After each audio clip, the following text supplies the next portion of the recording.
Kenneth Williams, Clement Freud, Peter Jones and Amy MacDonald in just a minute.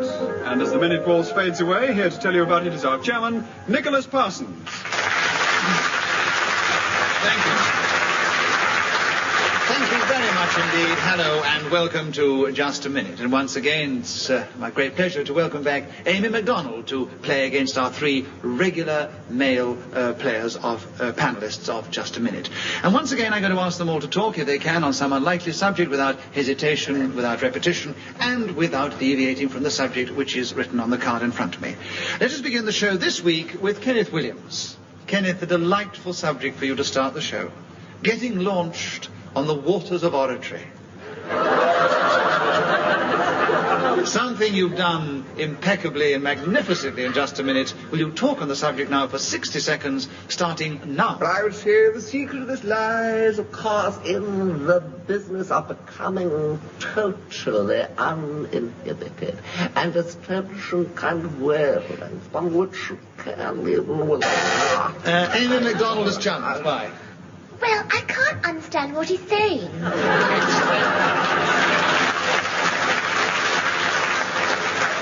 So what is your challenge?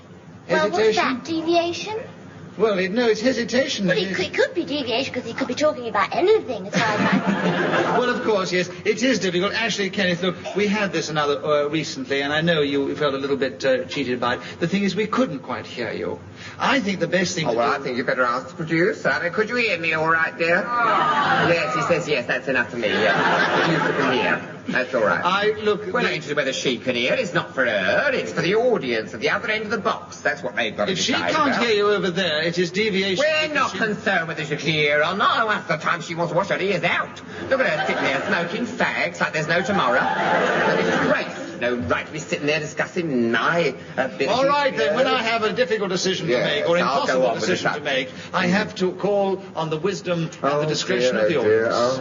Because if you can't hear, or it's so quiet it could be hesitation, then you have a legitimate challenge. If you think that Amy's challenge was legitimate, will you cheer? And if you disagree, will you boo? And will you all do it together now? They feel, Kenneth, they would like you to continue on the waters of Oratory. So it's an incorrect challenge. You have a point for that. You have 47 seconds getting launched on the waters of Oratory, starting now. And so, finding the right wavelength, one says immediately that curfew tolls the knell of parting day.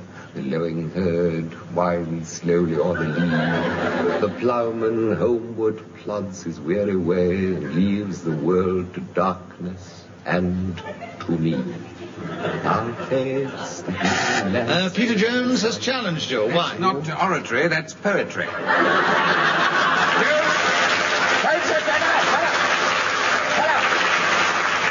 was the one. He was the one who did a whole load of Shakespeare on this programme for yards and yards on end.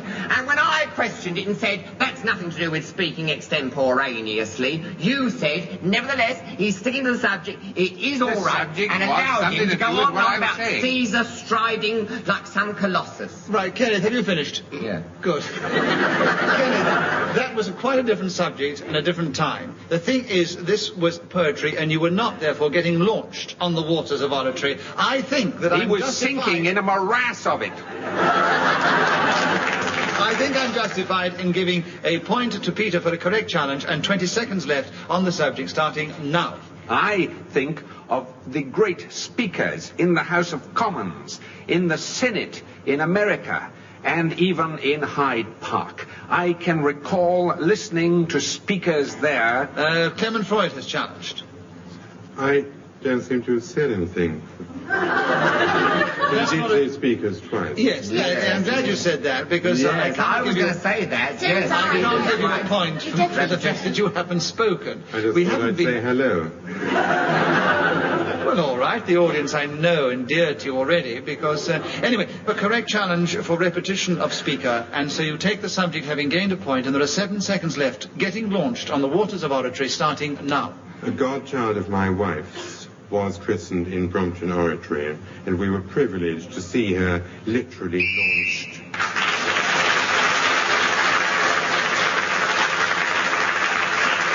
was a very nice way of taking that particular subject. And Clement Freud was then speaking when the whistle went, and as you know, the whistle tells us that 60 seconds is up, and whoever is speaking at that particular moment gains an extra point. Clement Freud, you got it at the end of that round. You have 2 now, and Kenneth Williams and Peter Jones have 1. Amy has yet to score. Isn't it an exciting game?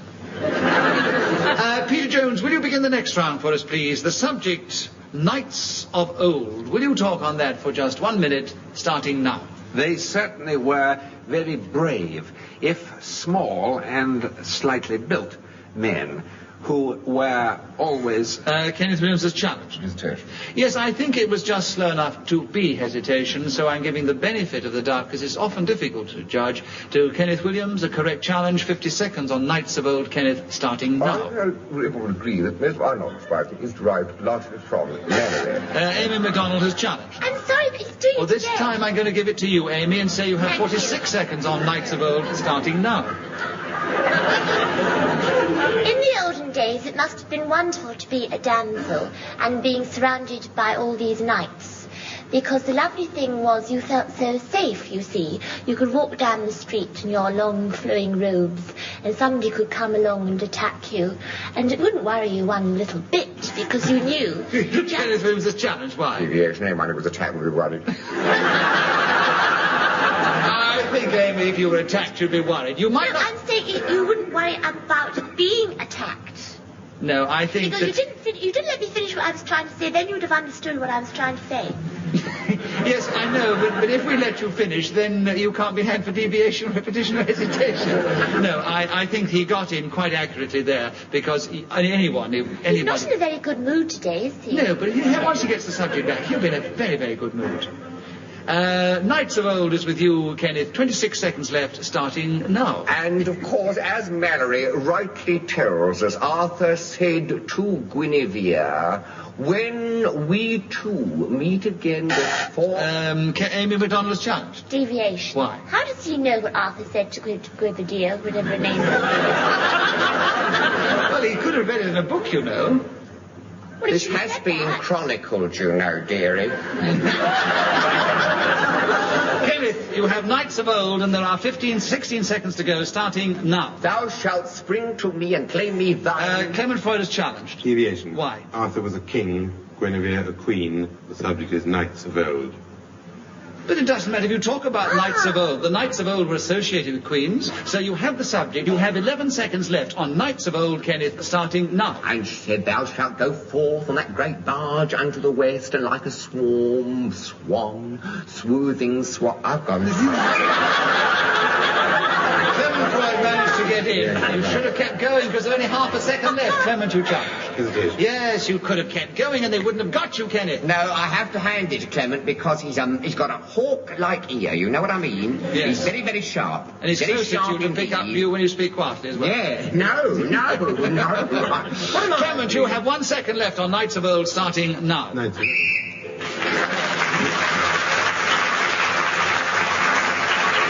Well, Clement Freud may have got the point for speaking when the whistle went, but Kenneth Williams with Knights of Old managed to get quite a number of points and has gone into the lead at the end of that round.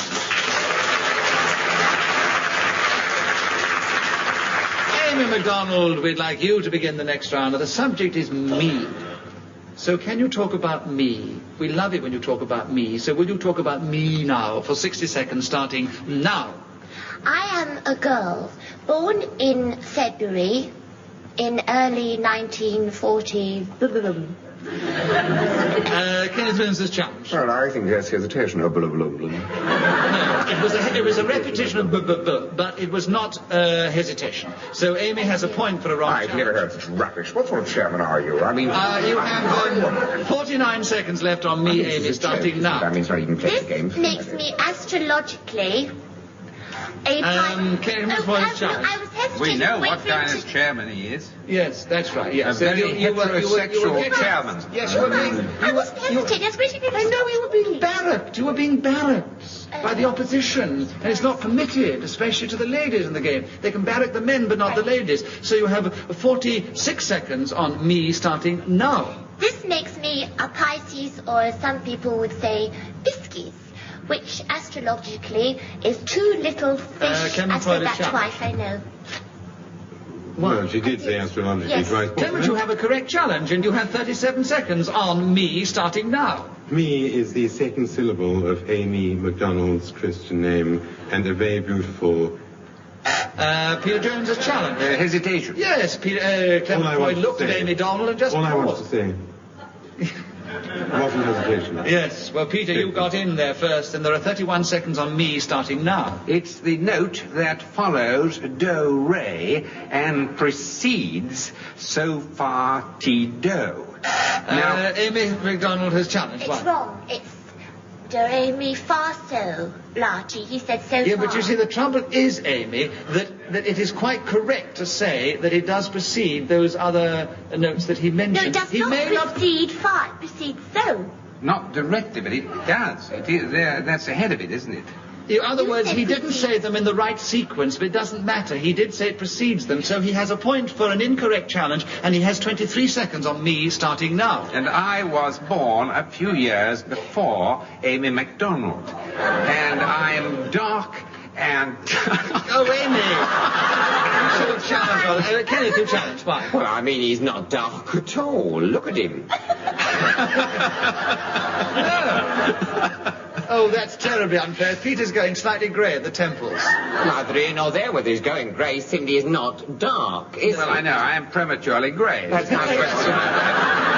15 seconds for you, Kenneth, on me starting now. Me became famous at the county hall when, singing leader, I sprang forward to the footlights and rendered this incredible version of Ich weiß nicht, was soll es bedeuten, dass ich so...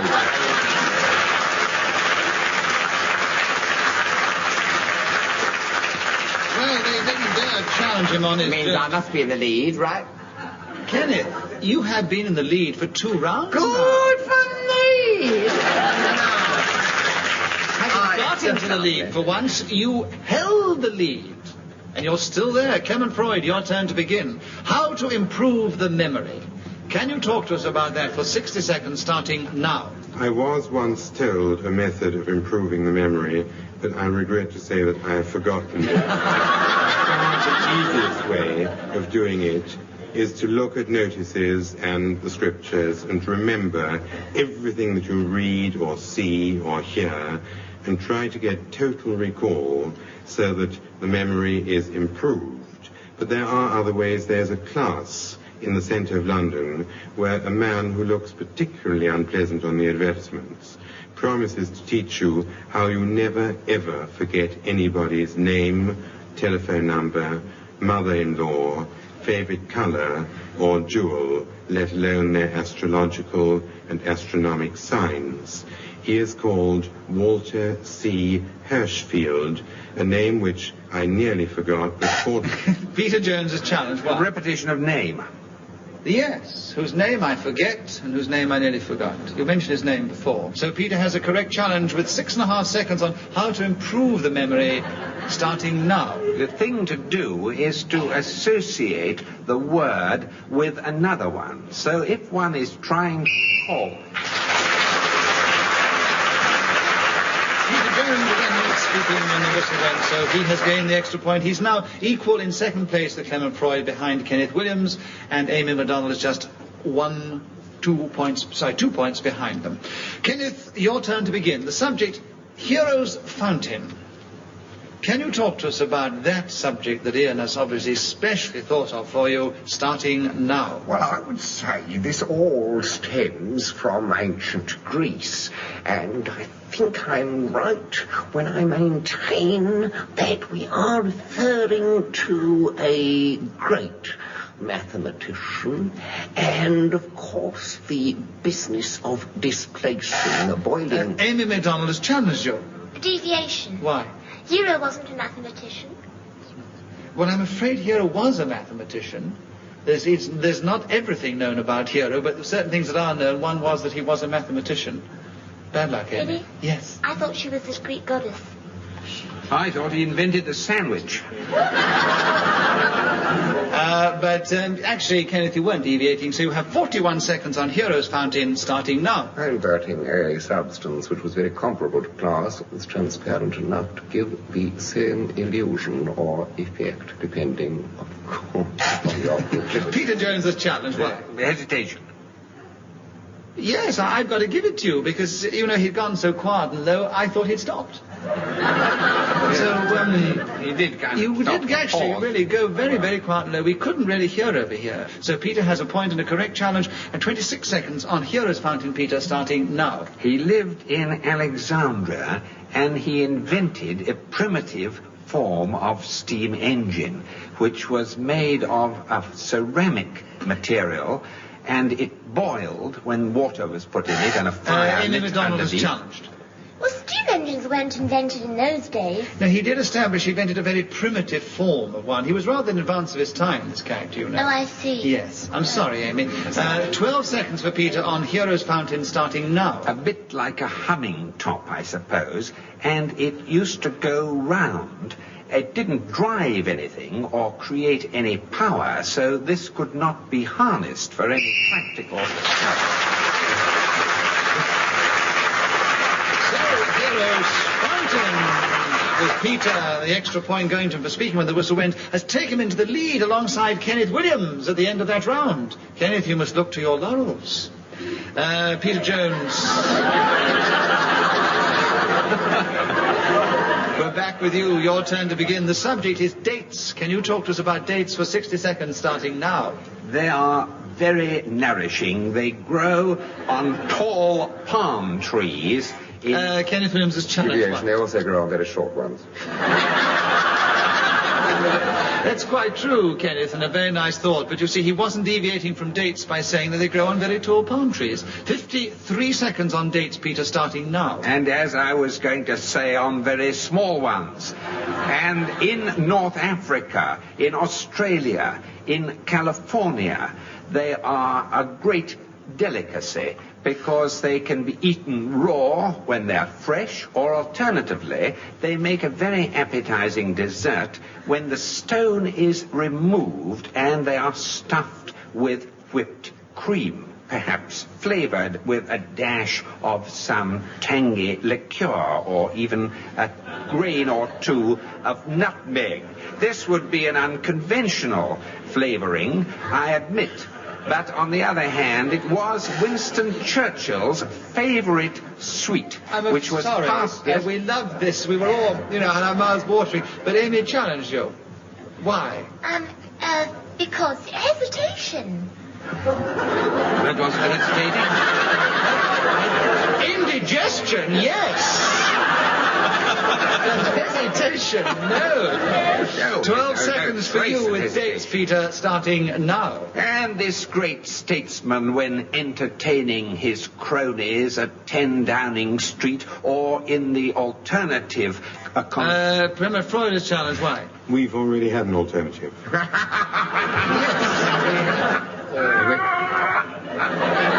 don't think we've had an alternative. I thought you said alternative before, actually. Not an Yes, I alternative. did. I didn't say alternative. No, I don't think he said alternative. No, I'll put it to the audience. I can't remember. Did he say alternative? No, they know. Wait a minute. You have to do it together. If he said alternative, cheer, and if he didn't say boo, and all do it together now. According to their memory, he did say alternative. So, Clement Freud, you have the subject with 3 seconds on dates starting now. In history classes at school, it was always terribly important. So Clement Freud is then speaking when the whistle went. He gained the extra point, but he's still in third place behind Kenneth Williams, who was in second place behind Peter Jones. And Amy MacDonald, it's your turn to begin. The little things of life. That is what Ian Messiter's thought of, and will you talk about that subject for 60 seconds starting now? When I wake up in the morning and drag myself out of bed, go over to the window and open the curtains, looking out into the garden, I see a cherry tree in full blossom, and I think, isn't that lovely? It's the little things in life that matter. and the sun is shining down on me, and I feel exactly the same way. And then I go and potter around doing my little bits and pieces, and I open the front door, and there on the doorstep is a milk bottle, also conveniently placed just for me to reach down, pick it up, put it in the fridge for a very convenient cup of tea. And I think, now that really matters to me. The fact that I don't have to Kenneth go Williams, out. as I'm afraid, challenged you before you got to a cup of tea. Oh. What was your challenge, Kenneth? Repetition convenient, twice. Yes, a convenient one. The idea of her having a cup of tea in the fridge rather fascinating. Kenneth, you have a point, and you have 20 seconds on the little things of life, starting now. Well, this is particularly appropriate, apropos myself, because, as you noticed, my stature is not large. But as was once very rightly maintained, it is not the size, it is the quality that counts. And even a second...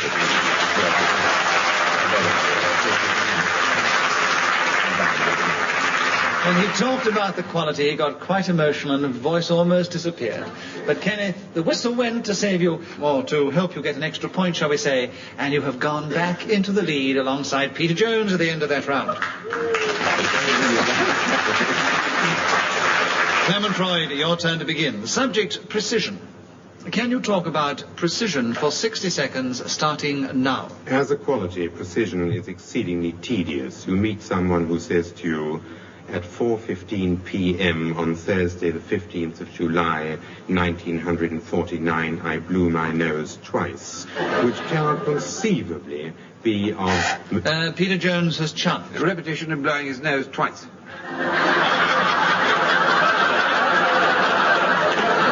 All right, so it was repetitious of that character to blow his nose twice, but Clement was not deviating from the subject by saying that the man blew his nose twice. No, well, it was just only the same kind of challenge he's often made to me. That's all. It's not... And I quite accept. And I've usually given them against him. And I'm going to give it against you on this occasion and say that Clement has 44 seconds on precision, starting now. I know a woman who had 3 children, each one of which was born at exactly the same moment on second Tuesday in August. Kenneth Williams, you Well, were I the think first. hesitation, don't you?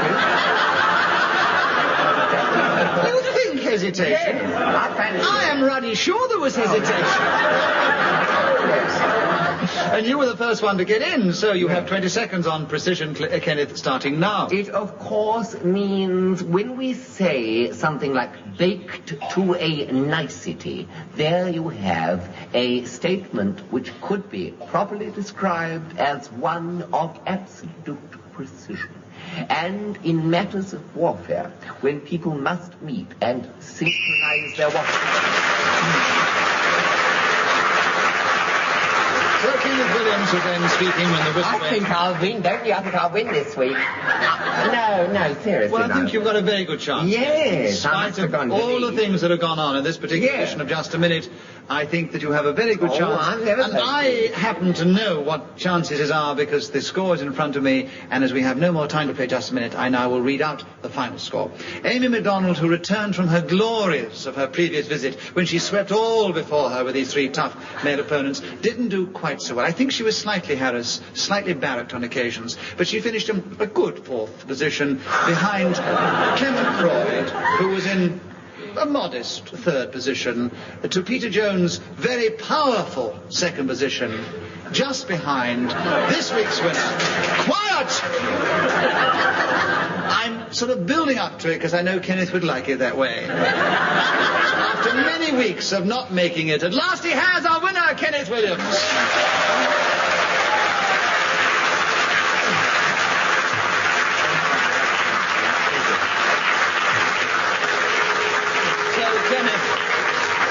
Popular victory, it is obvious. We do hope you, listeners and audience in the studio here, have enjoyed this edition of Just a Minute and will want to tune in again next time. Until then, from all of us here, goodbye.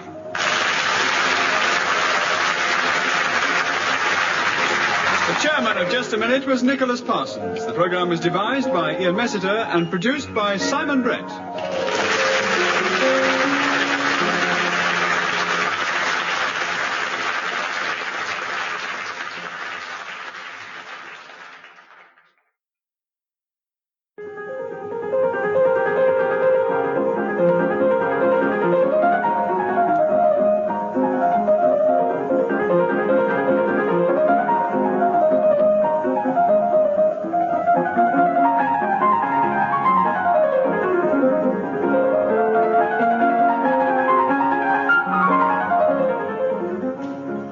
we present Kenneth Williams, Derek Nimmo, Clement Freud and Peter Jones in Just a Minute. And as the minute waltz fades away, here to tell you about it is our chairman, Nicholas Parsons. Thank you.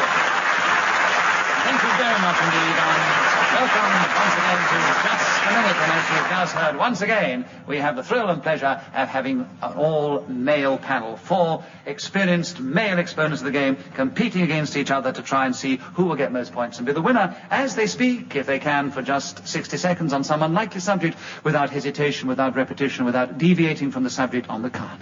And we're going to begin the show this week with Derek Nimmo. Derek, the subject is nothing at all.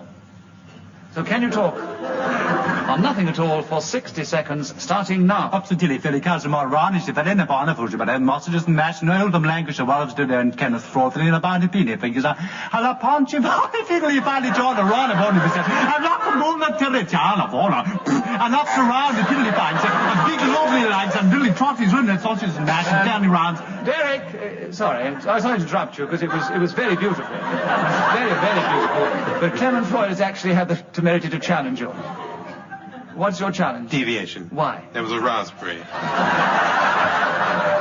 Yes, he actually was not going on nothing at all. He was giving us a great deal of codswallop. So I think the raspberry was within the context of the game. Deviation. 46 seconds for you, Clement, on nothing at all, starting now.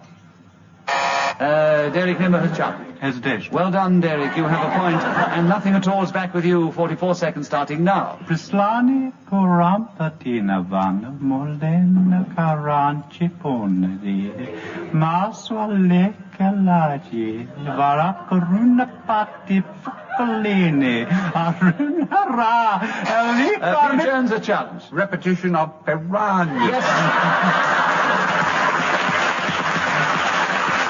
Quite agree, Peter. You have a point. You have 30 seconds on nothing at all, starting now. It's an extremely difficult subject to talk about. I hesitate myself. I'm not going to repeat it, but I would like to say, without any fear of contradiction, that the situation has been exaggerated. As I said in 1939, when I was first asked this question... Derek Nimmo has challenged. Why? Deviation. Why? He's talking about something. He's talking about 1939 when he was first asked a question, so he's not talking about nothing at all.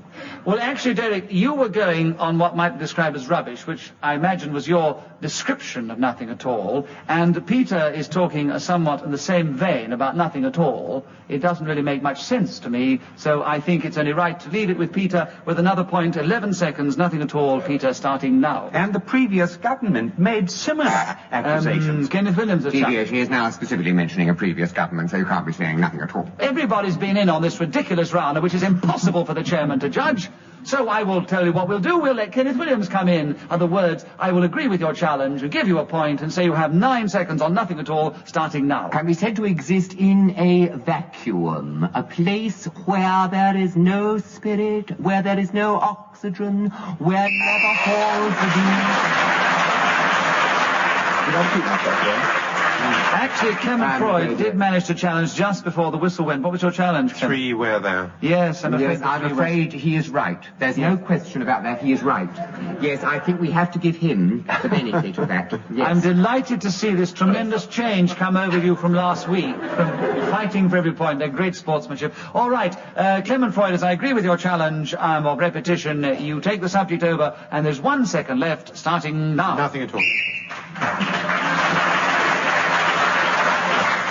I have nothing at all to say about that last round, except it was an impossible round on which to judge.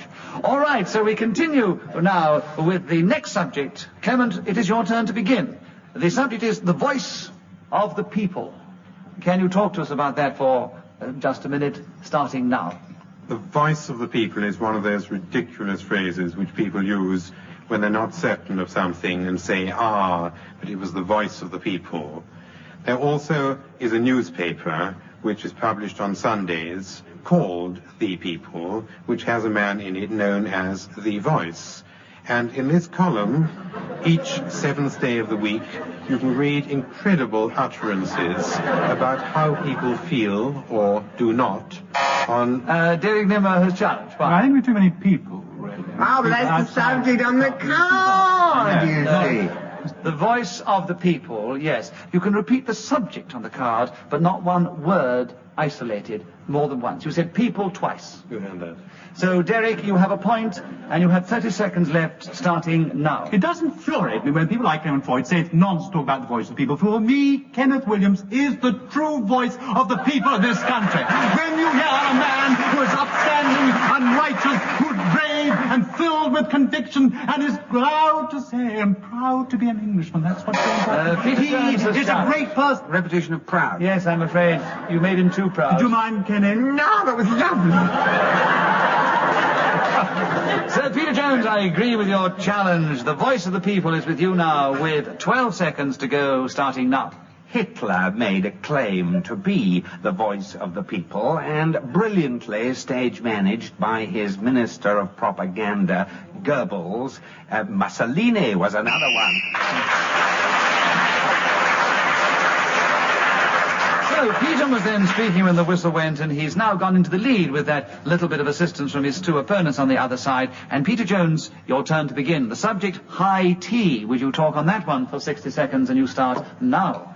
It's a delightful meal, rather earlier than dinner, and often enjoyed in the north of England, though it does conjure up in my mind pictures of tinned salmon and canned peaches, which are not favourite forms of food in my estimation. But Hesitation, my estimation. Oh, he was almost... yes, I think he got to the point. Yes, I did hesitate, yes. I think you had. Sometimes difficult to judge, but we give the benefit of the doubt to Derek on this occasion, and there are 38 seconds on high tea, Derek, starting now. Well, I too enjoy high teas quite tremendously, particularly in Oldham and Lancashire, where I worked in the Theatre Royal. Peter Jones is challenged. Hesitation. Yes, I think we have to give it to you this time, Peter. 33 seconds on high tea, starting now. No doubt people climbing Everest will take thermos flasks with them and sit at little tables on stools and enjoy perhaps the highest tea in the world, made with boiling water and milk and sugar. The classic way of enjoying this delectable drink. A slice of lemon can be substituted for the milk. Well, you have been challenged. Oh, I'm sorry. Kenneth, your challenge. Deviation. If the tea were boiling, you couldn't drink it. So they're enjoying boiling tea. People talk about a boiling hot cup of tea, and it's probably only 70 degrees centigrade, not 100 degrees centigrade. So I disagree with the challenge. There's 1 second for Peter on high tea, starting now. A steaming hot... So, Peter was then speaking when the whistle went, and Derek Nimmo, you begin the next round. The subject is amusing the baby.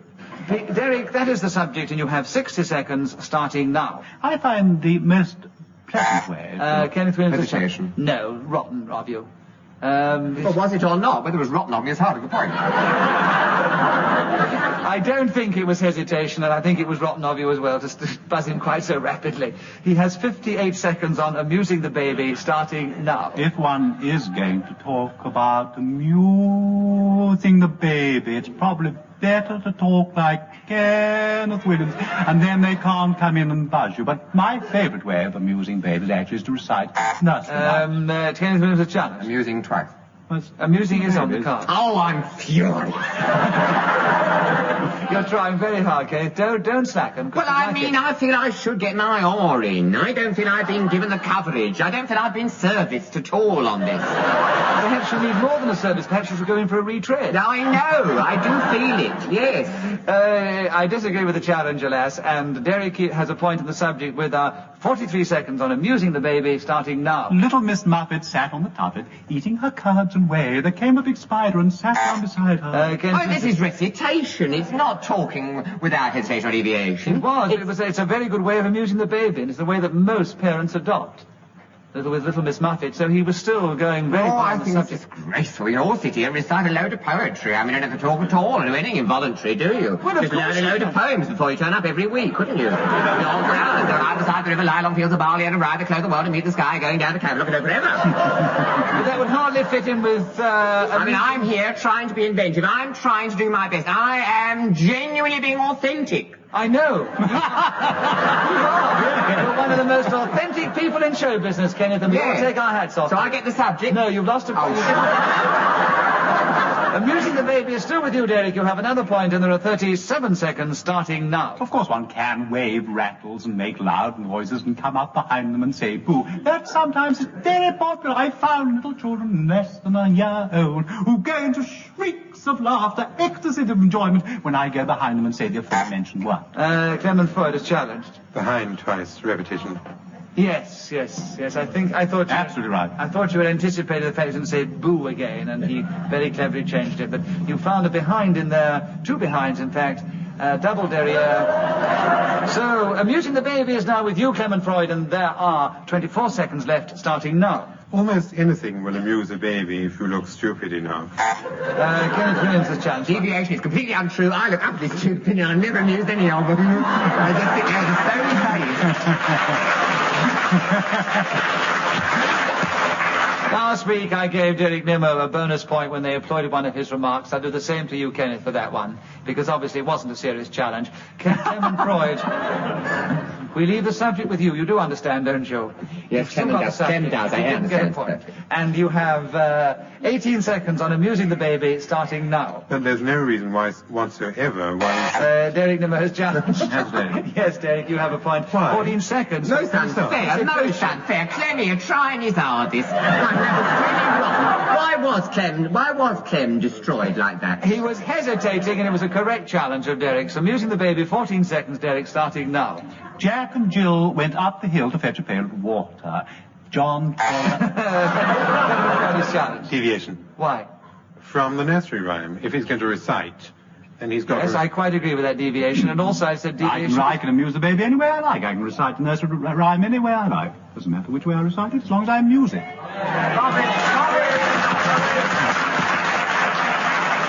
It's a very difficult decision to make, because obviously in my mind he had established the fact that he was reciting Jack and But Jill. the baby might be the first time it had heard it. Yes, but he'd recited before. He was reciting again, so he was repetitious. All right, when we have this impossible situation, where it is really almost impossible to judge, we let the audience be the superior judges in the situation, and we ask you to give us a decision. Now, if you agree with Clement's challenge, will you cheer? If you disagree, will you boo? And will you all do it together now? Are you feeling all right, sir? Derek Nimmo, you have a unanimous decision, I would say. You still have amusing the baby with 10 seconds left, starting now. Sometimes I show them photographs of Kenneth Williams, and that they find very funny, because he has A repetition of Kenneth Williams. Not from me.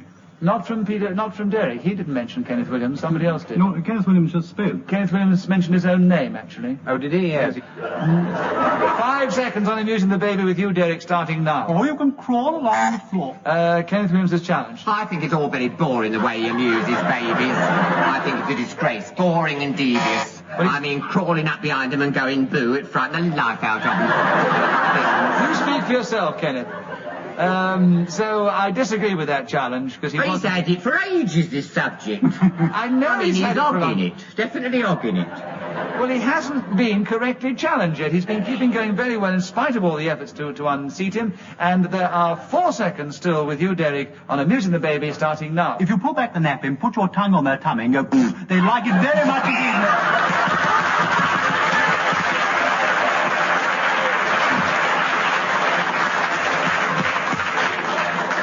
That is a disgrace, you know. It shows that Derek Nimmo really did help his wife to bring up the baby. Yes, but it says you're supposed to speak for 60 seconds, not go... And if we're allowed noises, I could do quite a few. We've already had a raspberry in this programme at the end, and I know that all the children... Then I think that one of Derek's children's in the front, and probably he's looking happy now because he had those lovely things done to his tummy. The drum and the trumpet. I can do that... I mean, and you will be had up for repetition. Kenneth Williams, you complained a little while ago that you hadn't got your oar enough. You can now have a go because the subject is with you, and the one that Ian Messrs has thought of for you is Al Capone, or Al Capone. 60 seconds starting now. Well, I only know that this gentleman achieved an awful lot through this law which was known as prohibition, which meant you simply could not teeter in and order your dry martini or your bourbon and rye or whatever. You simply had to have the cordial, lemon, orange, or nectarine, as it is sometimes known. But there were beans or clip joints, sleazy back parlours, where crooks made money by offering you the offensive liquor at certain rates. They were very expensive, and these people made money out... Derek Nimmo's challenge. Revolution made money. Yes. Oh, you were going to get such a round of applause in 10 seconds' time. He just waits till you're over the hump, doesn't he? That last 10 seconds is really tough, isn't it, if you're trying to keep going for 60 seconds. You did very well. Nobody's gone for 48 seconds before, but there are actually 12 seconds to go. Al Capone is now with you, Derek Nimmo, starting now. Born in Naples and moved to Chicago. The interesting thing about the man is really that the only time that the police were able to arrest him was for avoiding income tax, and he spent 11 years in jail for that offense, and finally died a broken man. I think it's about time I gave you the score. I haven't done it for time. It's a very interesting situation, not abnormal. Kenneth is in 4th place. Clement, this is strange, is in 2nd place. He's rather way behind Peter, who's in 2nd place, and Derek Nimmo has got a very strong lead at the end of that round. We're both in 2nd place, and each of us is behind the other. You better say it all again, dear, because it was hopeless. What did I say? Oh, well, I'll say it again. The situation is that Kenneth Williams is in 4th place. He has been there before, but he has been known to win. Clement Freud is in 3rd place, which is unusual, but he's still been known to win. Peter Jones is in 2nd place, which is quite a good position for him, but he's also been known to win. And Derek Nimmo is very definitely the winner at this particular moment of the game, but we're still only about 3/4 of the way through. Clement Freud, your turn to begin, and the subject is showing willing. It's just what I was doing a short while ago. Clement, showing willing, 60 seconds starting now. The first time I showed Willing, who is an exceedingly pleasant pony, 14 hands, 2 inches, was at Libra Market and... Kenneth Williams' challenge. I'm afraid hesitation. The whole thing was going to stay to a halt, wasn't it? Yes. And the pony came to a halt. I think he was rather making it up.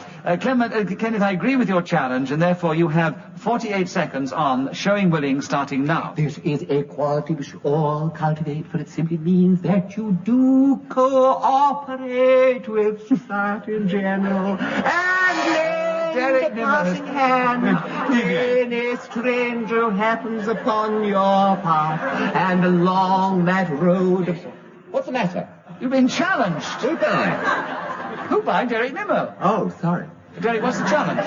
Well, he's not speaking about it. It's sort of plain song, isn't it? What is your challenge? Deviation. Why?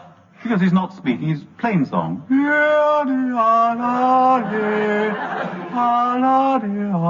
No, you see, if you'd had him for hesitation, I would have said he was hesitating on a word. I see. But I don't think he was doing what you said. Kenneth, so you keep the subject, but there are 38 seconds on showing willing starting now. And if someone says to you, will you undertake this rather fearful task, and you, out of the kindness of your heart, say, certainly, I put myself entirely at your disposal, you can rightly be said to show willing. I continually practice this, and people have complimented...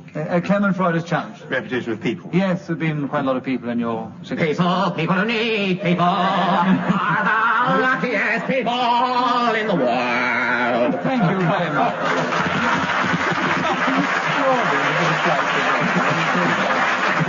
We'll throw you our coins afterwards, but right now you've been challenged correctly by Clement Freud, so he gains a point, and showing willing as the subject for 15 seconds with you, Clement, starting now. Willing was actually shown in the leading rein class, in which... Kenneth Williams' challenge. Reputation, we've already discussed this, pony.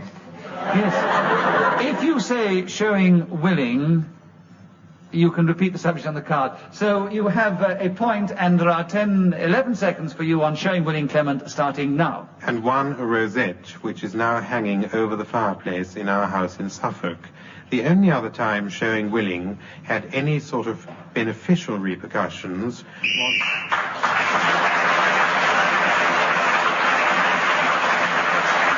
Well, as you know, you can repeat the subject on the card, and Clement Freud decided it was a horse, and so he kept going. He's moved into second place alongside Peter Jones. Derek Nimmo still in the lead. Peter Jones, your turn to begin, and the subject is poltergeists. Can you talk about them for 60 seconds, starting now? I associate poltergeists with spirits and things that have passed over onto the other side. I did once go to a meeting which was under the supervision of a medium at the Rudolf Steiner Hall, or was it perhaps the Wigmore? Yes, I think it was.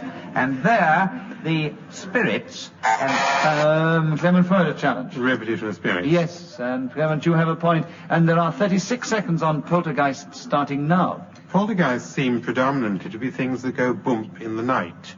And every time you investigate such a noise, or the movement of furniture, a curtain suddenly blowing out into a room, or even a shriek, a scream, or other loud noises, poltergeists are invariably to blame.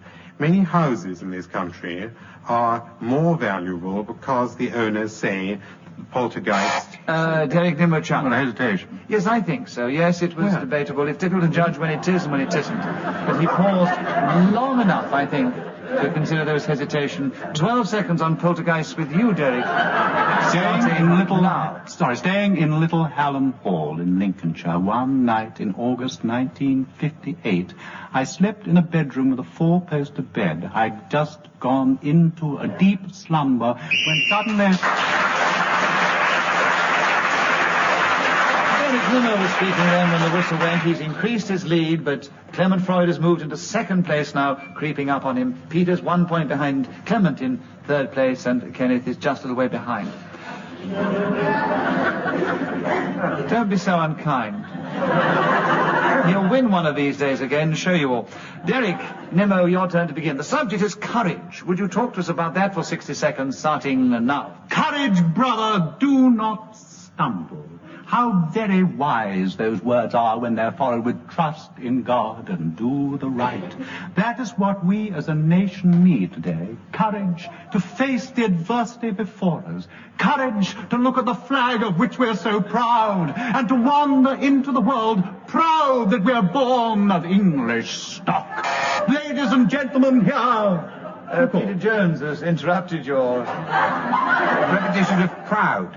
Yes, you were too proud then, I'm afraid. Very good. Very stirring it was, I thought. Yes. But you still repeated himself, so there are 35 seconds for you on courage, Peter, starting now. It really is that quality which enables one to go on and do whatever it is one is attempting in spite of a chilly feeling of fear. Now, when people are supposed to do brave acts and are decorated for so doing, then they often claim that they do not know what courage is. Now, on the other hand, there are similar people, heroes, some of them, heroines, the people. Yes, and I'm afraid there was 3 seconds with you now, Derek, on courage, starting now. The red badge of courage.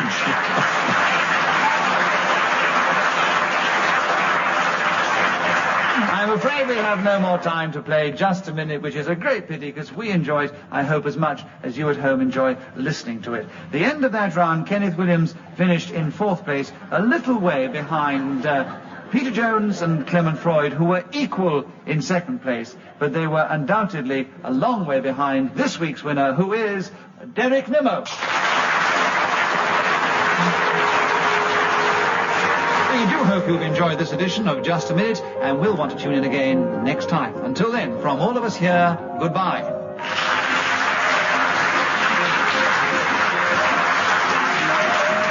The chairman of Just a Minute was Nicholas Parsons. The programme was devised by Ian Messiter and produced by David Hatch.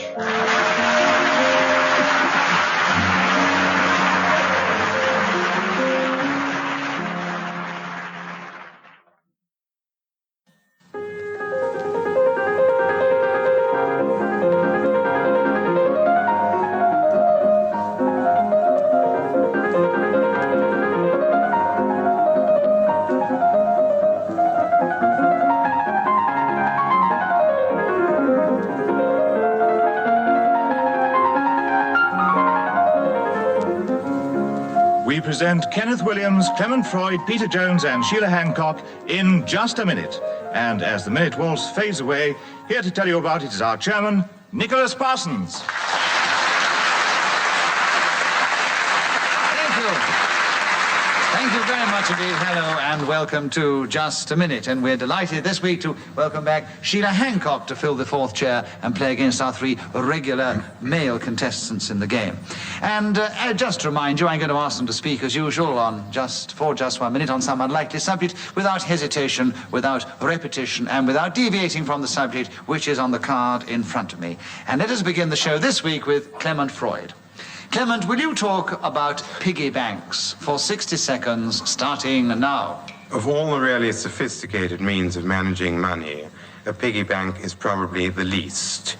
It is usually made of pottery, also wood, sometimes metal, and has in the back a slit through which you put such coins or pieces of paper as you have on you, which you might need for some further occasion. Christmas, a birthday, next year, the budget. Kenneth wins this challenge. That's really all I had to say. It sounded rather like it, actually. Good. The mention of the word... Well, I thought it was hesitation, definitely, yes. Yes, it was more than... I think it was complete dry-up, actually. Hesitation. I agree with your challenge, Kenneth, so you gain a point for a correct challenge, and you take over the subject of piggy banks, and there are 32 seconds left, starting now. In my day, these were always little pop. Clement Freud is challenged. That's very mean. I was hardly underway. I gave you a chance.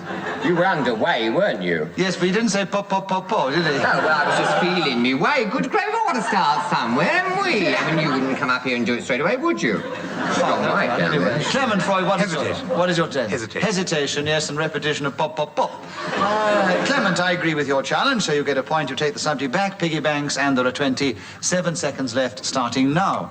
A well-known bookmaker in Scotland, whose name is Banks, has a younger brother known as Piggy, who has eyes which are very close together and pink ears. Kenneth Williams is challenged. Deviation.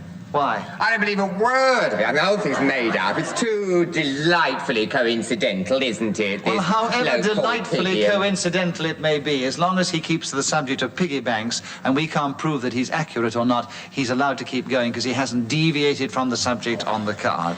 So, Clement Freud, a wrong challenge, so you get another point, and you have 18 seconds on piggy banks, starting now. Piggy Banks derived his nickname from this extraordinary noise which he used to make, like... Sheila Hancock is challenged. Repetition of No. Well, a repetition of one of the sounds. There was anyway. no actual sound I repeated as far as... You went No, I only... Well, what did you do? Do it. Do it again. I think it sounded... I didn't... I'd rather not. I think it sounded a little... I think one of the sounds was repeated. Anyway, Sheila, nice to hear from you. You have 13 seconds on piggy banks, starting now. I would think it more than likely in a pigsty that there is a little corner where the pigs keep a little bit of food, and they probably have the equivalent of a checkbook where they go and draw out...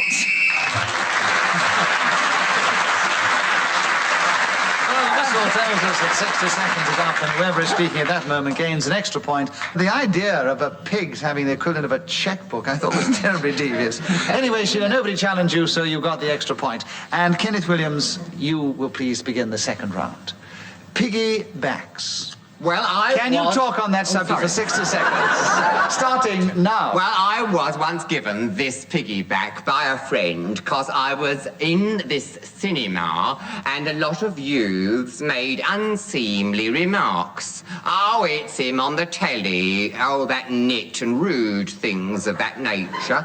So I flew out this side door. I said, how are we going to get over? Because there was no way, apparently, over this wall, which is very Clement high. Freud is And he said, don't worry, I'll give you a piggyback. Well, I got halfway up and my braces went. I used to wear braces. I was standing there with my trousers round my ankles. I did feel such a fool. Can you imagine? I know, But one Kenneth. tries to keep up appearances. I know. I mean, up. I should say. These were coming down. Kenneth. Well, You were challenged about 30 seconds back. oh? Yes. Oh, it will ruin a lovely anecdote like that. We didn't know. We let you go on. Oh, we let you finish it. What was the basis of his challenge? The basis of your challenge for Clement Freud was what? He repeated the word over. Yes, you did go over more than once. Clement Freud was the first to challenge. He gains a point, and there are 35 seconds left, Clement, on piggybacks starting now. What you do, quite simply, is to leap up on the back of another human being, thrusting your legs between his arms.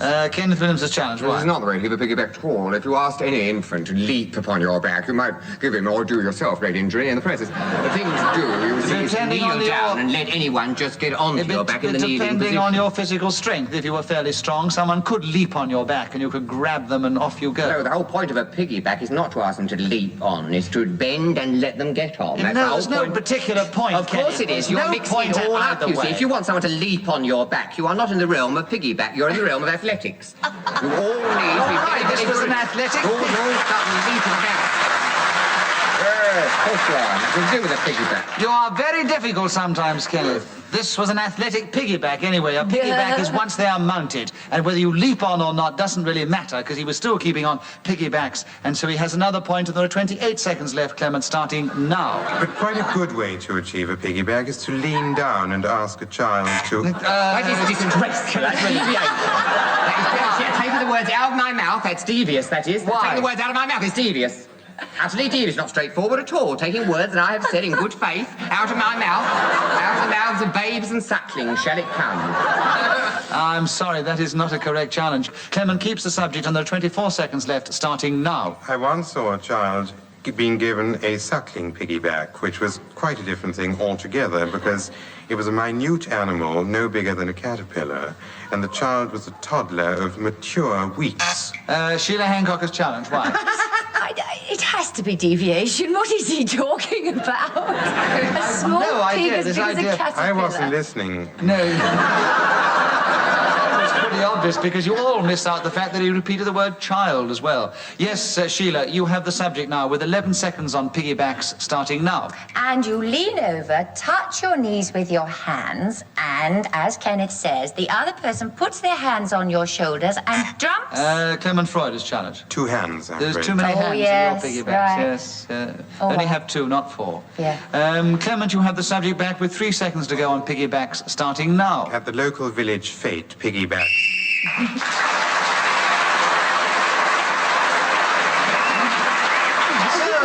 Piggybacks gave Clement Freud a large number of points with some incorrect challenges from Kenneth, and also the fact he was speaking when the whistle went. So he has a very definite lead at the end of that round over everybody else.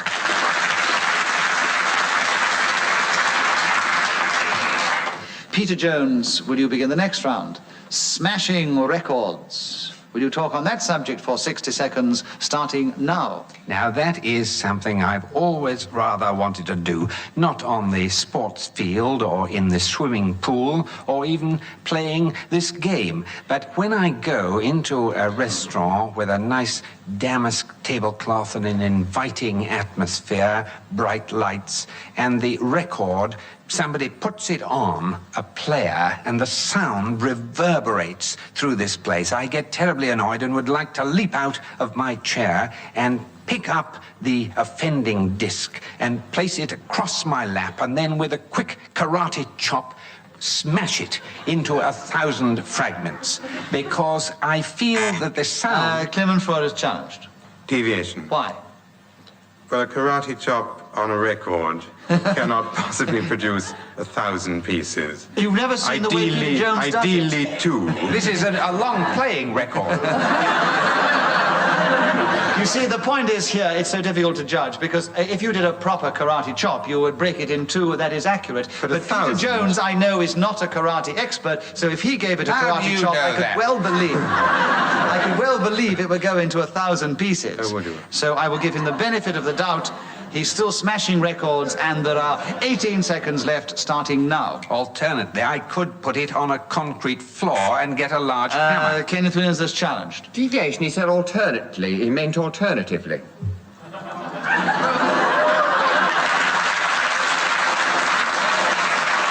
I know he meant alternatively, but could that make sense if he said alternatively? What, does he mean he alternates between his karate chops and Exactly. Oh, I beg your Yes. pardon, then I withdraw my challenge. You didn't have to Well, he was trying it first on the knee and then on the floor. Oh, I beg your pardon. And I'm back sorry. again. I beg your pardon. I withdraw.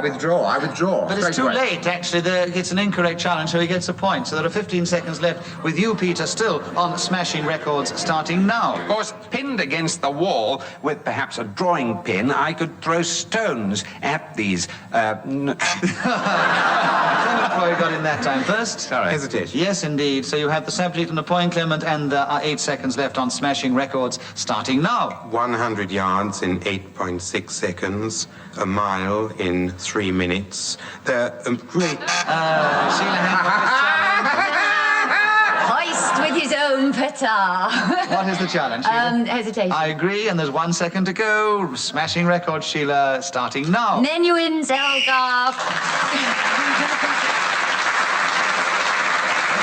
So Sheila Hancock levelly got in there with only 1 second to go, doing what Clement Freud often successfully does. Sheila, your turn to begin. The subject predicament, 60 seconds, starting now. Well, one of the worst predicaments you could be in is to be given 1 minute in which to talk about predicaments. However, it's on the Peter Jones card. is challenged. Well, it's absolute rubbish. It couldn't possibly be one of the worst predicaments you could ever be in. It At could this be if you've moment. got Peter Jones sitting beside you, ready to buzz you as rapidly as that. Kenneth Williams over there about to do his nut on any subject under the sun, and Clement Freud looking as if he's going to come in at any moment, particularly when there's only 3 seconds left. So, Sheila Hancock, you have a point, and you still have predicaments, and there are 54 seconds left, starting now. Many people get into this situation in the theatre. For instance, there is a true story of an actor who was enacting a murder scene, and he had a gun with which he was supposed to shoot his fellow artiste.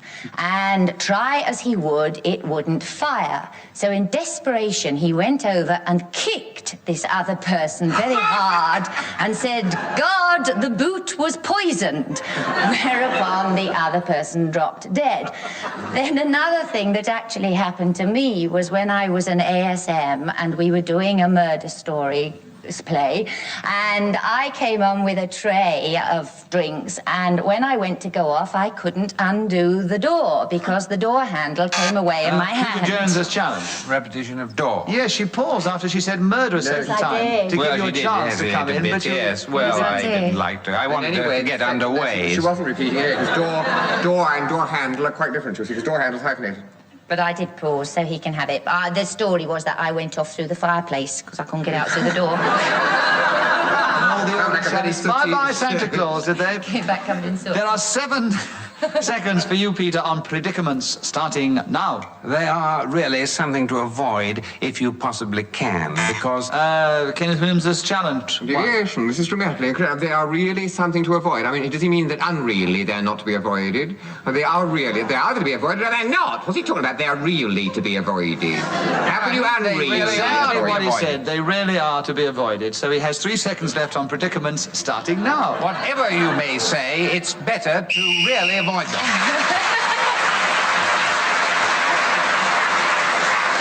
Peter Jones was then speaking when the whistle went, so he moved forward somewhat in that round. And Clement, your turn to begin. The subject, candle auctions. Can you talk on that for 60 seconds, starting now? An ordinary auction sees some item or antique being bid for and getting knocked down to... Why doesn't somebody buzz? Sheila Hancock buzzed. We didn't buzz because none of us want to talk about it. Well, it was hesitation. Because I need a glass of water. Hesitation. They're all nervous at the subject, I so I'll won't get them be in long. quickly. We'll have a bit of fun. So, Sheila, you have 47 seconds on candle auctions, starting now. Well, I suppose it probably is an auction where they get rid of candles. Kenneth Williams has challenged. Deviation, it is not so. You're quite right, Kenneth. And there are 43 seconds for you now on candle auctions, starting now. Here's the process by which, very common in the continent, you sit round the table, people say how much they are prepared to go to, and during the entire process, A candle is lit and slowly burns. Now, if you don't get your bid in, by the time the candles burn right the way down, you're right out. Clement They say, oh, the Freud candle's out, so you're out. Clement Freud challenged you well before your candle went out. Clement, what is your challenge? Deviation. Why? During the entire process, a candle is lit. It sounds as if light. 1,000 people with matches are buzzing along. He means the candle is lighted. I'm so not having none of that. They all knew what I was talking about, didn't you? Kenneth, All knew. you think I've been harsh on you in this round. I think probably Clement has a good challenge there, but we did know what you were talking about. Quite so we'll so, give you the quite benefit so. of the doubt and let you keep Quite the so, subject yeah. with a point. Quite right. And candle auctions are still with you with 26 seconds to go, starting now. Then there's the other kind of candle auction, which is a twisted one. Now, the ordinary candle is a straight side. The twisted candle... Clement Freud is challenged. too twisted. Too twisted. So, Clement, you have a correct challenge this time. It's a disgrace, isn't it? 18 seconds. On candle auctions, Clement, starting now. And as the wax drips slowly onto the auction room floor, the bids get ever and increasingly slower. 48 pounds, says one man.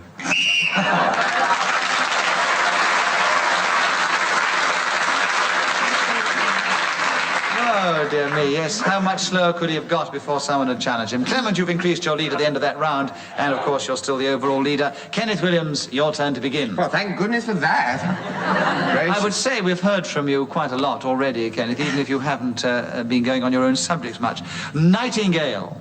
That is a subject that Ian Mester's thought of for you, and would you talk about it? 60 seconds, starting now. Well, of course, the classic example would be Philomela, who complained bitterly about her husband's behavior, and Zeus therefore said, "You shall become a nightingale." And lovely were the sounds that issued from her. Of course, a more modern... Clement Freud is challenged. Repetition of course.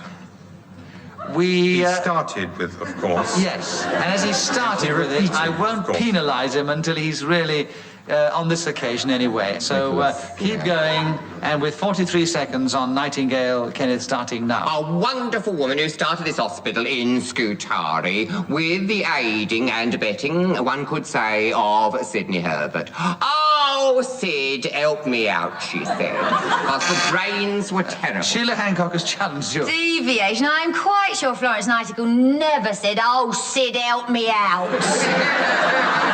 Sir Sidney, give me a hand, she might have said. I'm sure she probably was more likely to have said that, but we've no proof, have we, that she didn't suddenly do an impersonation of Kenneth Williams and say, "Oh, Sid."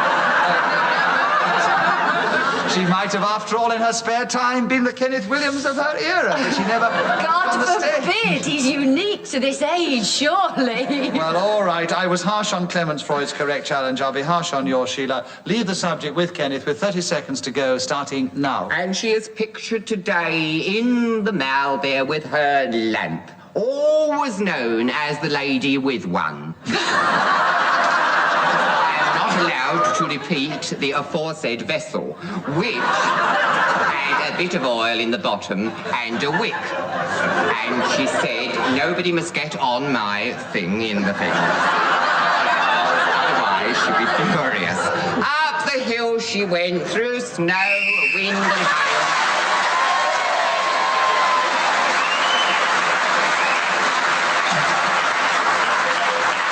I hope your cheer was for his deviation and hesitation and everything else, which they let him get away with then, because that was a pretty saucy story. But we did hear from you to good effect, so you have moved forward with great rapidity into third place, Kenneth. You are 1 point ahead of Peter, 1 point behind Sheila, and Clement Freud is still in the lead. And Sheila, your turn to begin. The subject, obligations. Would you talk on that now for just a minute, starting now? If I'm obliged to.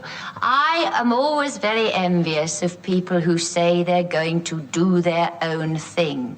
Because it seems to me that if you are a human being, that is totally impossible while you have other people around you. Because there are obligations which you must fulfill towards your children and your parents. Mind you, I do honestly believe that a lot of people take these too seriously. Peter Jones has challenged. A repetition of people. Yes, there was, I'm afraid, Sheila. So Peter has a correct challenge and a point, and 32.5 seconds obligations starting now. They're really very much the same as duties. And there is a feeling, I think, abroad in England that... Yeah, what's your challenge? Hesitation? Yes, he hesitated because he was Steve. He said abroad in England, and he's in England at the moment. That's abroad. Yes, well, I could see his eyes, flicker, and his thumb seemed to go towards the buzzer, and I thought he was going to buzz it, which was quite right. Yes, his nostrils were quivering, everything was going, and I thought, I'm a dead duck. Well, I'm afraid you were, so you hesitated. He got in, and there are obligations now with you, Kenneth, with 24 seconds left, starting now. I'll be wearing ribbons down my back. Sheila Hancock is challenged. Why? Definite deviation. Nonsense, I had an obligation to sing that. That's an obligation laid heavy upon me by a man who said, would you do? I'll have ribbons down my back. But you should have said that first, and then we would have established the fact that you had an obligation. So Sheila has a point and 20 seconds now on obligations, starting now. As long as they are a pleasure, I think they're a good thing. But when... Kenneth Williams is challenged. Obligations are by their very nature the opposite of pleasure. What do you do for pleasure? Satisfy yourself. An obligation is something you owe to other people. How can it be pleasure? Oh, you can have pleasure. I am talking about rubbish. Maybe obliged to pay the right fare, but do you get pleasure out of it? You're obliged to look after your children, but you get pleasure out of it. Yes, Sheila has given you a very good point. Make yourself Stop playing to the audience now. You've had two very good points from Sheila and from Peter. Sheila has another point, and there are 16 seconds on obligations, starting now. And also looking after your mother and your father, I suppose, is necessary and Clement enjoyable. is challenged. Hesitation. Yes, I agree, Clement. So you have 8 seconds on obligations, starting now. The greatest obligation one has in this game is not to repeat oneself, not to hesitate, and to keep on the subject. Kenneth Williams is challenged. These are not obligations at all. These are rules of the game. Since when have rules been You have an called obligation to yourself to observe the rules. So I disagree with the challenge. Clement keeps the subject, and there are 3 seconds left on obligations, starting now. In line 4, chapter 2 of the first book of St. Luke.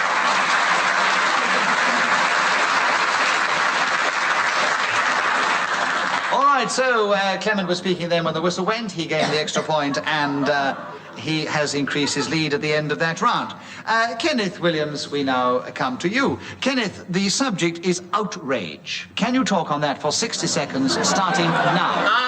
I can, because I have been outraged. It was in the blackout in Baker Street, actually. I don't know who done it, and at the identification parade, I said, as the incident transpired that night, I would need to feel them, to know them. Oh, he said, I can't have none of that. Our facilities don't extend that far. So I said, well, honour shall not be done this day, and swept out with my head held high and a brave smile perpetually on my face, which was omelette sur le visage. For the benefit of those of you who don't know French, honest soit qui mal y pense, literally translated means honest sweat killed many a ponce.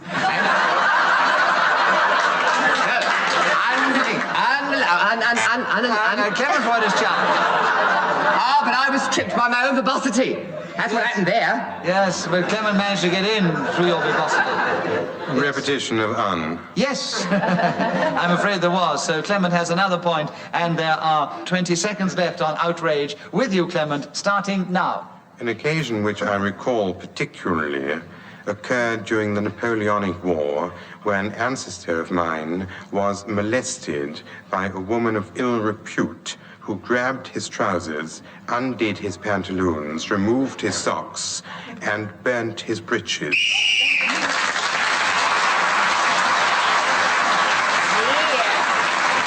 I'm glad the whistle went any further before we got any further with that Trust story. it wasn't your grandfather. It might account for why he wrote his books. Napoleonic War. Napoleonic would be great. So, the Napoleonic Wars and that devious outrage, for which he was not challenged, kept going and gained the extra point. Clement has increased his lead. But alas, we have no more time to play just a minute. So let me give you the final score.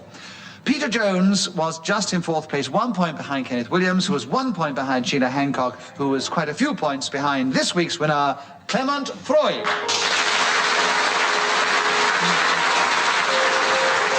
We do hope you've enjoyed this edition of Just a Minute, and we'll want to tune in again next time. Until then, from all of us here, goodbye.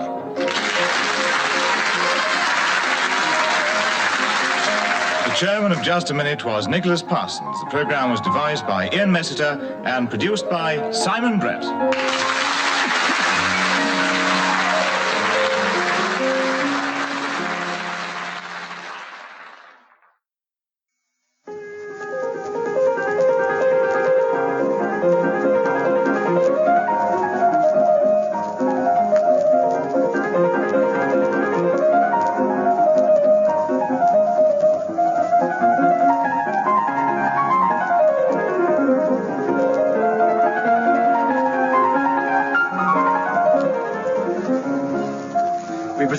Kenneth Williams, Clement Freud, Peter Jones and Amy MacDonald in just a minute. And as the minute waltz fades away, here to tell you about it is our chairman, Nicholas Parsons.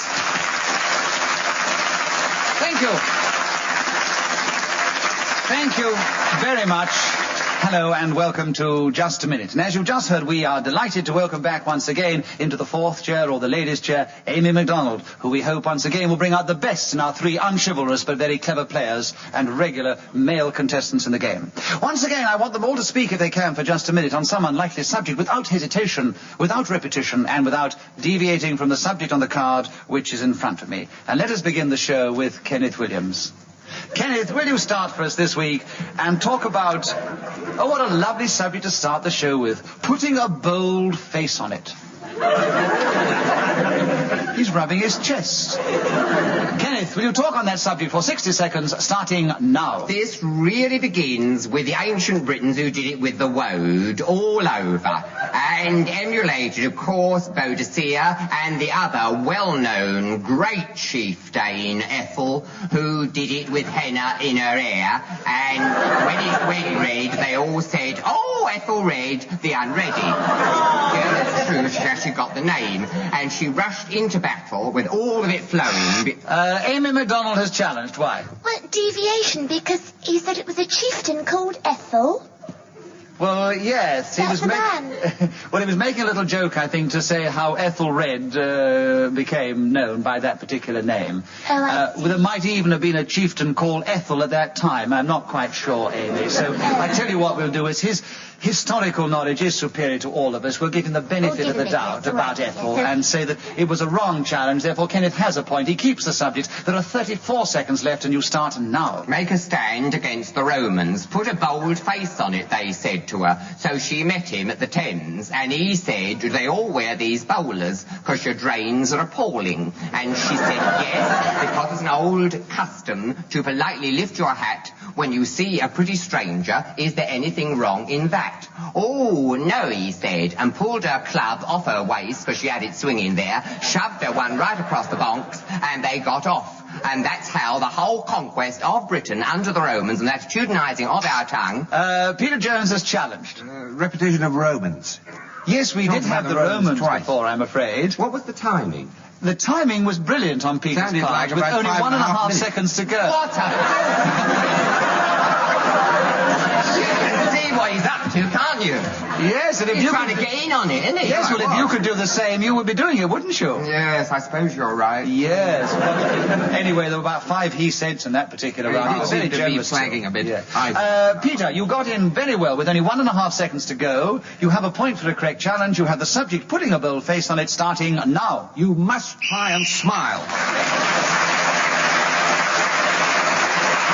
Well, those who follow the game will know that after 60 seconds, a whistle is blown by Ian Messiter, which tells us that we have no more time for that round, and whoever is speaking at that moment gains the extra point. Peter Jones, you have got it. You have 2 points. Kenneth has 1, and Clement Freud, you have yet to speak, so will you start the next round? Good evening. The subject, last words, not the first ones. That is the subject, curiously enough. Last words, Clement. I must explain to the listeners that laugh came because Kenneth very delicately kissed his ear before he started. It looked like it anyway, just to encourage him. Kenneth, last words. Perhaps he was whispering some last words in your ear. Will you talk on it anyway now for 60 seconds, starting now? When Voltaire, often known as that great French sage, lay on his deathbed, a priest came to him and said, "Is it time now for you to forsake the devil and all his works?" And Voltaire said, "It seems a bit late in life to start making enemies." I've always felt that those are probably the most intelligent last words that were ever used, much more so than those of W.C. Fields, who wrote, "At least I'm not in Philadelphia," which legend now embraces his tombstone. A head waiter I know had written as his epitaph, "God finally caught his eye." Admirably suited, I feel, to the catering industry. I wish somebody would buzz. challenged you? Only because it seemed to be flagging, hasn't it? Seemed to be flagging. He absolutely admitted that he was flagging and asked for a challenge.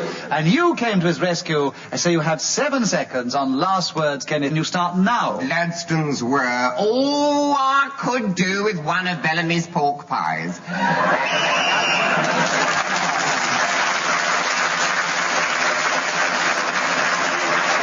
At the end of that round, Kenneth Williams speaking when the whistle went, gained the extra point, and you'll be delighted to hear... I'm in the lead. Yes. Oh, it's all happening now. He's coming up to my door and making me some very nice propositions. It's all happening, isn't it? Happening up. You have 3. You have a lead of 1 over Peter Jones, and you lead of 3 over Clement Freud and Amy MacDonald, who've yet to score. Oh, the programme is only about 5 minutes over, so you've got to really keep it up if you're going to sustain that. Yes. Right, Amy MacDonald, we come to you. Would you now talk on the subject of knickers? I must say that Ian Messiter thinks of the subjects, not me. That's what Ian's thought of. Will you talk about it for 60 seconds, starting now? There is indeed a very, very wide range of... Clement Freud is challenged right away. There were 2 varies. Yes, but Amy MacDonald doesn't play as often as you, and she'd only been speaking for 2 seconds, so she gets a bonus point because you challenged.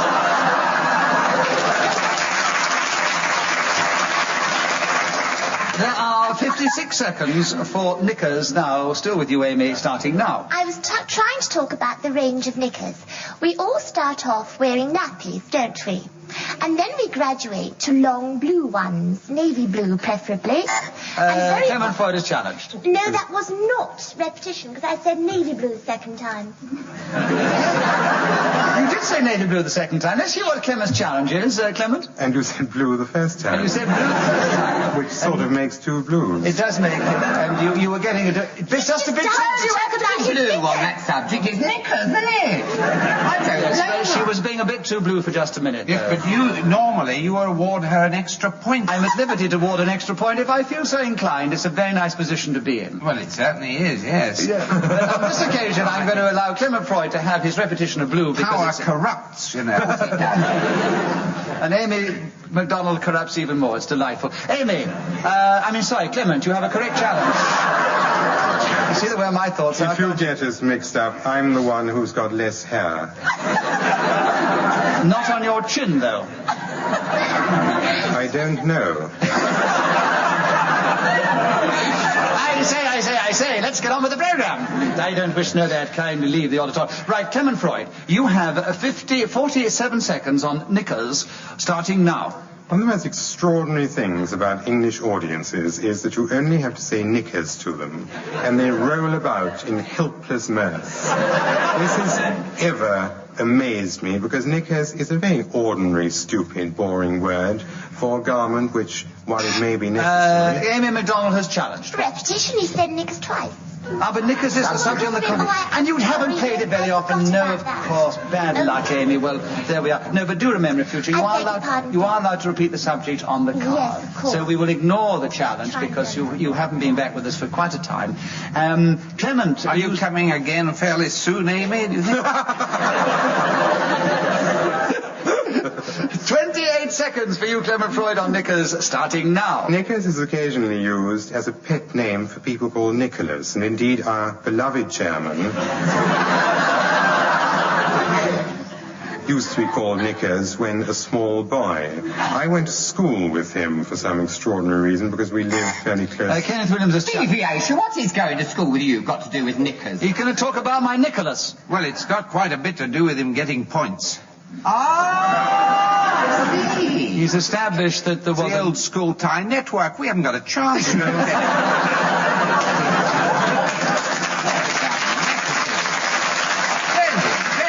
No, he clearly, in my mind, established a connection between Knickers and Nicholas Parsons. So he was not deviating... You admit, then, publicly, do you, and on the air, to being called Knickers? Called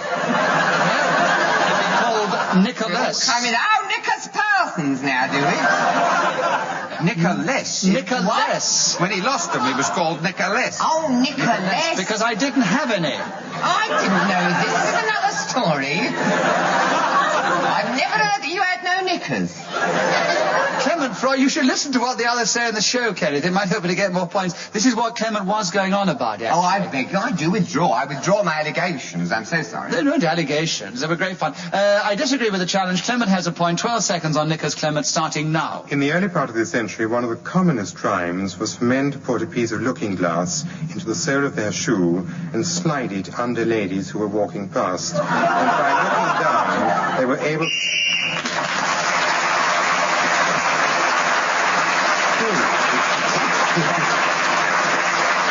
Such devious ideas kept Clement Freud going until the whistle went, gained the extra point.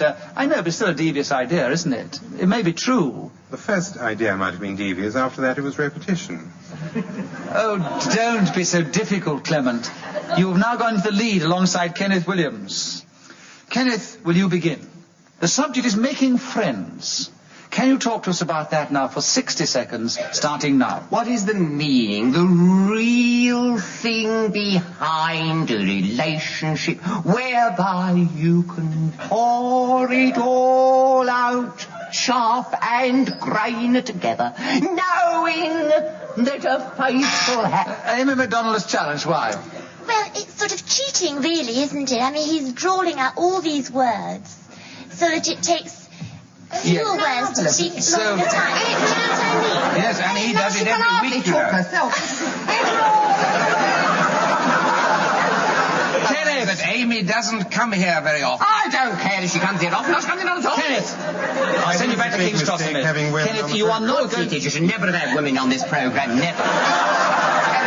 Kenneth! Trouble endlessly, don't they, Clement? Kenneth!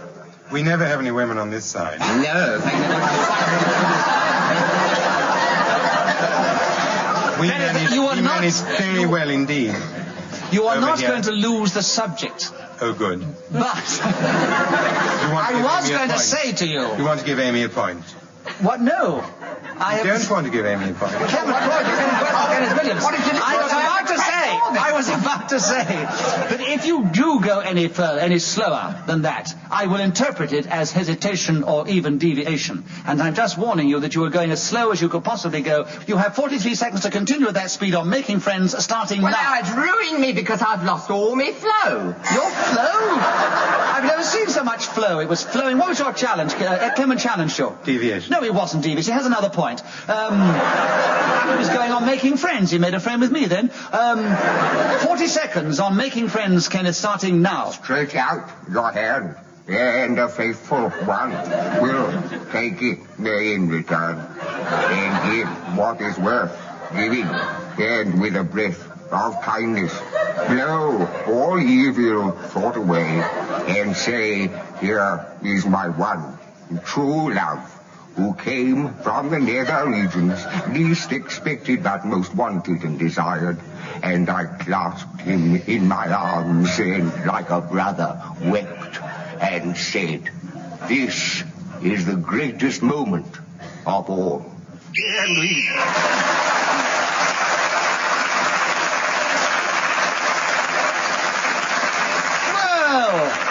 Winston Churchill was then speaking when the whistle went, and so he gained an extra point for Kenneth Williams, who has now increased his lead at the end of that round. Clement Freud, will you begin the next round? From making friends, we have making enemies. Can you talk on that subject for 60 seconds, starting now? I find it so incredibly difficult to make enemies that the only way I've managed is to produce them myself. I buy quite a lot of rubber and string and bits of plank, and I create my own enemies. I make their legs and tie them together at the top with straw, and then using asbestos and plaster of Paris, I fashion a body upon which I put a neck followed by a head. Using my thumb and forefinger, I indent the plastic. Amy MacDonald is challenged. Why? Deviation? I don't know what. He's not talking about making enemies. No, they're inanimate enemies. I mean, enemies, one assumes. You can't. Enemies. Why? They're going to hate me. That's only in your fantasy, because an inanimate object is incapable of hate. You've admitted it. I agree with Amy's challenge. Making enemies is now with you, Amy, with 27 seconds to go, starting now. It is obviously much easier to make enemies than it is to make friends. All you have to do really is walk up to somebody and stick your tongue out to say something rude, and immediately you've got one of those things. Clement Freud is challenged. Isn't it? Yes. Stuck her tongue out and there we... Yes, you look for an enemy and Clement Freud challenged. There are 12 seconds on making enemies now, Clement, starting now. Go up to almost anyone and say, you foul-mouthed, halitosis swine, you dungeon, dirty, grubby, piggy...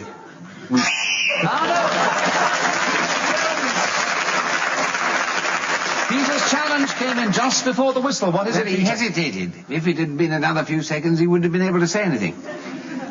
Peter, well tried. There was only half a second to go, but if you try too hard, I'm afraid all that happens is the person you are competing against gets another point, alas, because it was an incorrect challenge. So at the end of that round, Clement Freud was speaking when the whistle went. He has increased his position in second place, but Kenneth Williams is still in the lead, and Peter Jones, your turn to begin. Conkers.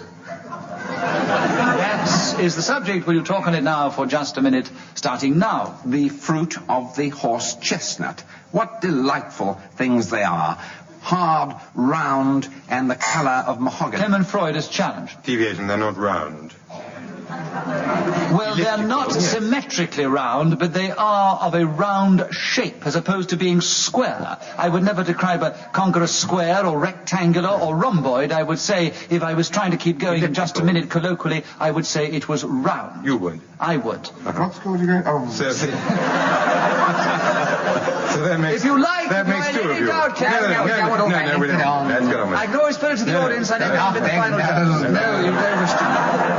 All right, Peter. Conkers is still with you, and there are 52 seconds to go, starting now. They look good enough to eat, but they don't taste very nice, and they don't smell either. You can, however, play a game with them. You pierce a hole through from the bottom to the top, or vice versa, thread some string through, and tie a knot.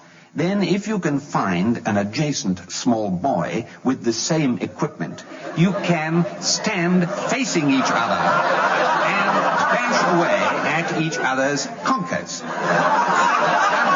Several times. Kenneth Williams is challenged. Of course I'm challenging. What's he talking about? Why, half this audience is appalled. You're going to find adjacent small boys. What's an adjacent small boy? Have you ever played an adjacent small boy? If you can find an adjacent small boy... Well, near the tree. Have you never played conkers? I'm not discussing that. You can't. Well, what is your adjacent small boy? You can't play it with a boy who isn't adjacent. Absolutely. Because you can't reach. Why, if this is a valid game, why can't you play with someone your own age and going about looking for adjacent small boys for? I accuse you of deviation. All right, you've now come out with your challenge. You've accused him of deviation. To my mind, he was not deviating from the subject of conkers. The small boy that he was going to play with had to be adjacent to him, and that was what, in my mind, he was wishing to establish. And so we continue with you, Peter, and there are 23 seconds left on conkers, starting now. And the outside is very prickly, which reminds me of a number of people I know. Kenneth Williams has challenged. Well, the outside of a conker ain't prickly at all. He's just said it's smooth and round. Now he's gone back on it all the and said it's prickly. Cover is prickly. No, actually, Peter, I think I've got to be fair here. The outside cover of the Why conker... start being fair at this point?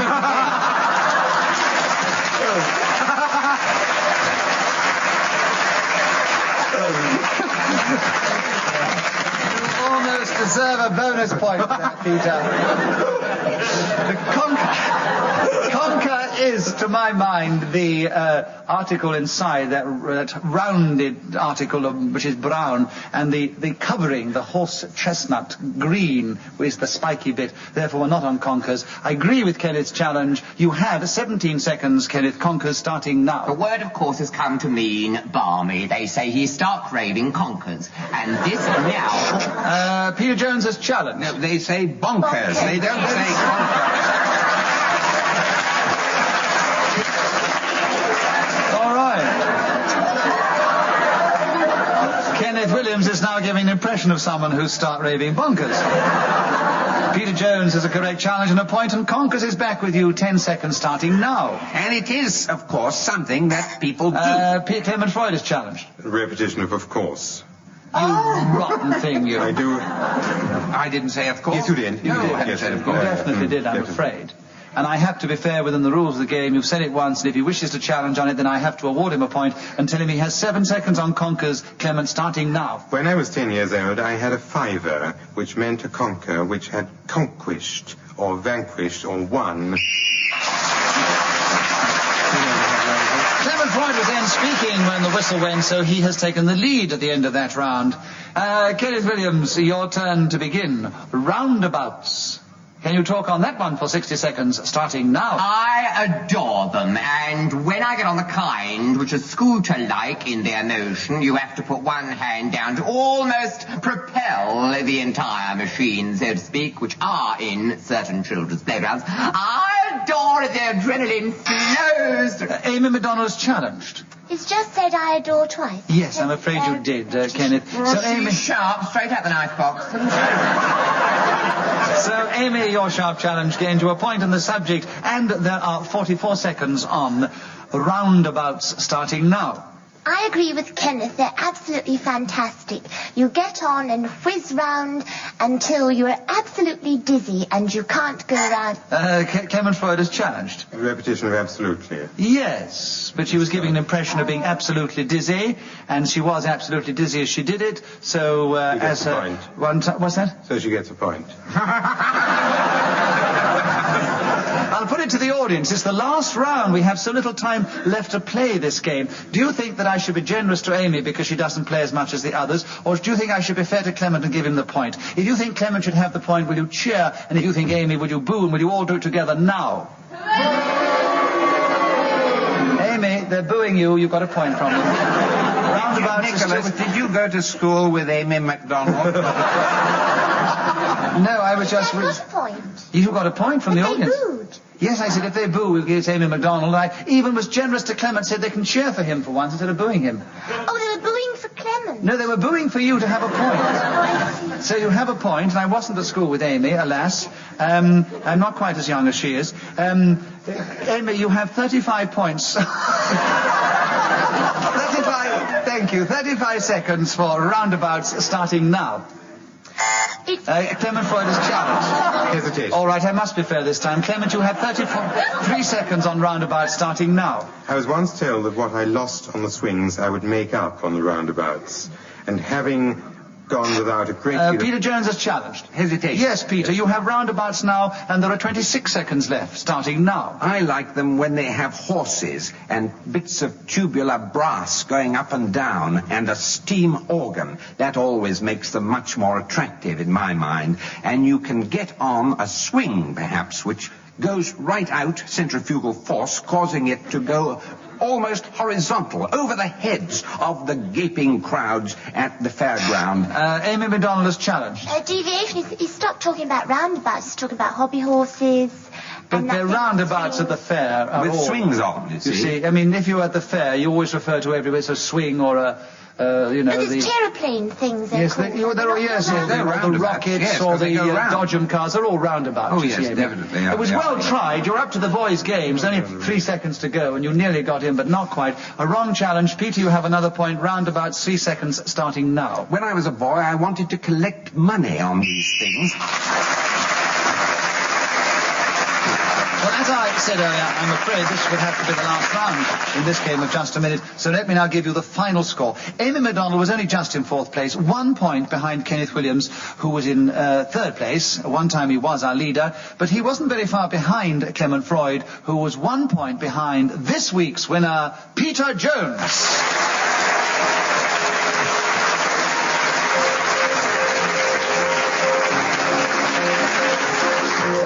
We do hope you've enjoyed this edition of Just a Minute. From all of us here, goodbye.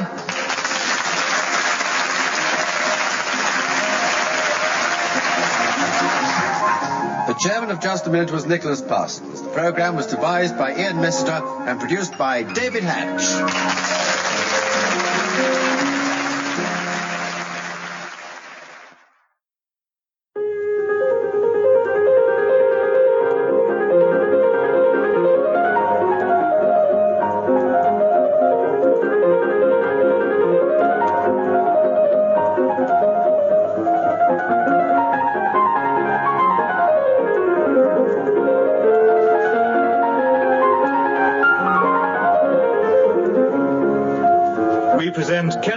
Williams, Clement Freud, Peter Jones and Andre Merry in just a minute. And as the minute waltz fades away, here to tell you about it is our chairman, Nicholas Parsons. Thank you. Thank you very much indeed. Hello and welcome to Just a Minute. Well, once again, we have 4 experienced players of the game, and I'm going to ask them to speak if they can for just 1 minute on some unlikely subject, without, of course, hesitation, repetition, or deviating from the subject which is written on the card in front of me. And again, according to how well they do it, they will gain points, or their opponents will. And let us begin the show this week with Clement Freud. Clement, would you talk to us on what they say about me? That's the subject that Ian Messett has thought of. Will you talk on it for 60 seconds, starting now? I've heard people say incredibly nice things about do, re, fa, si, la, ti, and the first note again. But what they say about me is altogether nicer. The most sonorous and melodious note in the entire scale of the musical world. Me is... Andre Merry has challenged. Hesitation. Yes. Andre, I agree with the challenge. You gain a point, and you have 37 seconds left to talk on what they say about me, starting now. I'm really much too modest to tell you, but this was... Kenneth Williams has challenged. Complete lie. She's not modest at all, sitting there showing the programme to do. It's ludicrous deviation, absolute deviation, to sit on a programme, talking your mate off, and then say I'm too modest to talk about it. Absolute deviation. Kenneth has a point, so he takes over the subject. 35 seconds to go. What they say about me, Kenneth, starting now. Well, some of the things have been disgraceful, and I very nearly had a libel action over one person who put in prison. Clement Freud has challenged. If they say something, it's a slander action, not a libel action. So it's deviation. Oh, yeah. A clever challenge gains you a point, Clement, and the subject, and there are 27 seconds on what they say about me, starting now. What they say about me is that there's the man who doesn't like cigarettes, which is very strange because it shows a sort of anarchy or lack of patriotism. If you buy a packet of tobacco, you will find on it an endorsement saying that the company is providing its products by appointment to Her Royal Highness. Andre Merry challenged.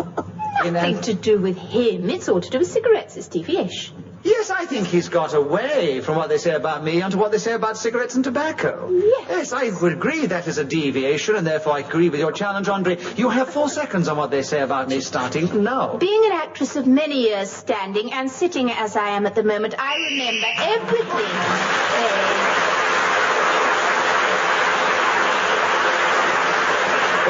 60 seconds, as you know, when the whistle goes, it tells us that 60 seconds is up, and whoever is speaking at that moment gains an extra point. On this occasion, it was Andre Merry, who has, of course, a commanding lead at the end of that round. Kenneth Williams, will you begin the next round?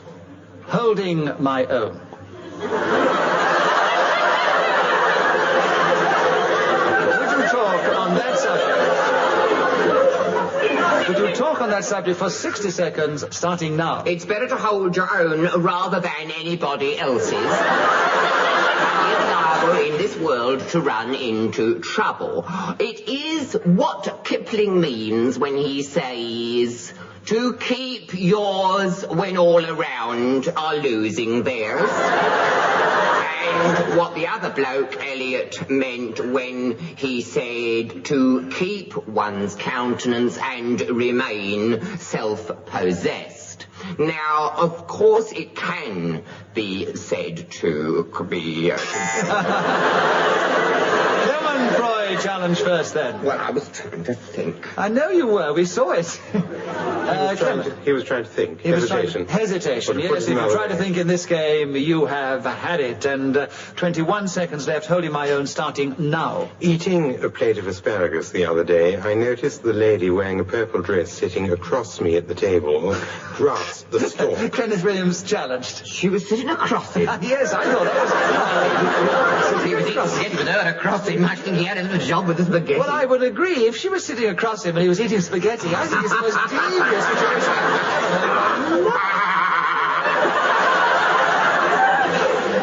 I think think he got In fact, the more I think about it, the more devious it becomes, and I give unreservedly the point and the subject to Kenneth Williams with 13 seconds to go, holding my own, Kenneth, starting now. I think this unquestionably refers to pride of ownership. Having once established that you've got it, nobody else should lay their hands on it. Clement Freud challenge. Hesitation. Well, I was... Yes, I know you hesitated because you knew you'd said on it twice. I knew that, and that's you true. thought, will they challenge me on such a small word? And they let you get away with it, and then you hesitated, and Clement got in. There are 3 seconds to go, Clement, holding my own, starting now. Bismarck herrings and cucumbers.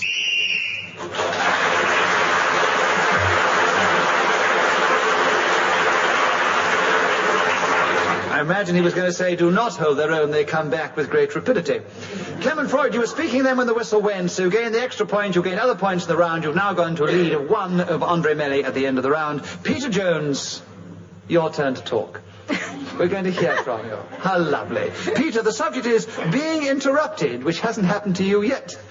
But would you talk on the subject for 60 seconds, starting now? Well, if you don't say anything, of course, you're never interrupted. But it's something that I've not had much experience of because I was taught not to interrupt when I was a child and consequently didn't interrupt other people. Now, the problem is, and I do hope somebody will interrupt because I haven't got very much to say on this subject. Andre Melly has helped you. Out of love and friendship. Well, what is your challenge? Because he said he hadn't much to say on the subject, so it was deviation. It doesn't matter if he hasn't much to say on the subject. He's still got to keep going. That is not a correct challenge. He was not being devious. He kept going, even though he requested a challenge. So, Peter, you have a point for an incorrect challenge, and there are 40 seconds on being interrupted starting now. Yes, well, the great thing is to get going at a tremendous lick. Throw in a few cliches like getting your back to the wall and really examining every avenue and turning over every stone, if you can. Andre Melly has challenged. 2 everys. I agree with your challenge this time. You have 27 seconds being interrupted starting now. Being interrupted is how you lose your thread, and if there's one thing you don't want to mislay, it's that. Because you feel a complete Charlie stuck there, umming and eyeing, trying to think what to say next. This subject is the kind of thing that you're given on Just a Minute, so that other people will interrupt you, and the game can go on, and sometimes, of course, nobody does, which seems to be happening at the moment. So...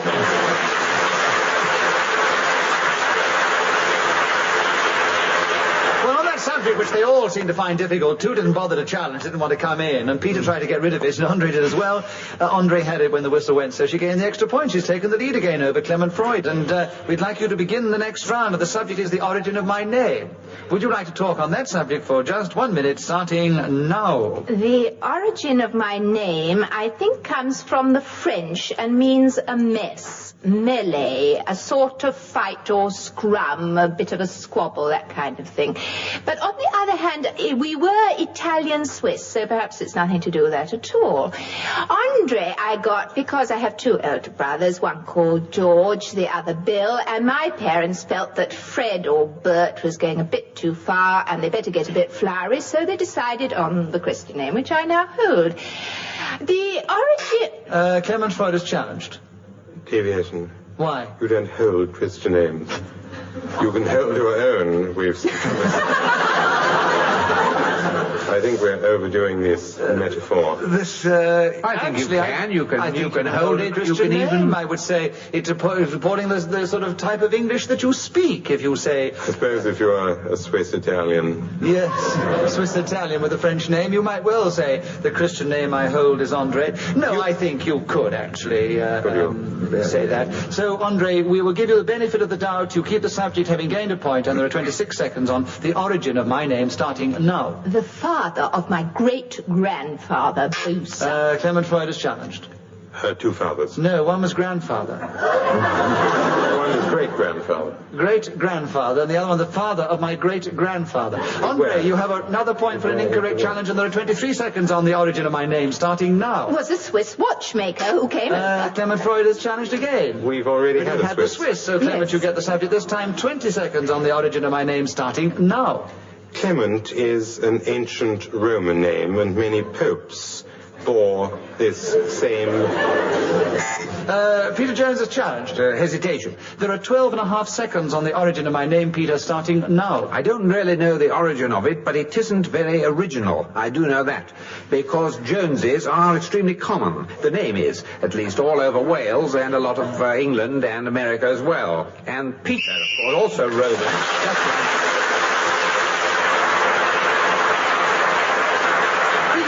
Was then talking on the origin of his name when the whistle went. He gained an extra point. He's now equal in third place with Kenneth Williams. They're both trailing behind Clement Freud, who is now 2 points behind our leader, who is still Andre Melly. And Clement Freud, your turn to begin. Teddy bears.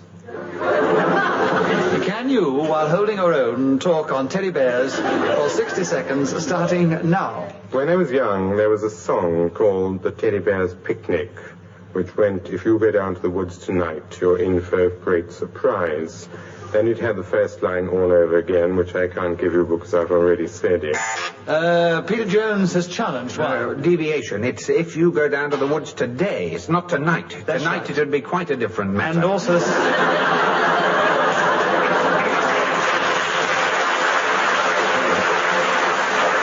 You're sure of a big surprise, right.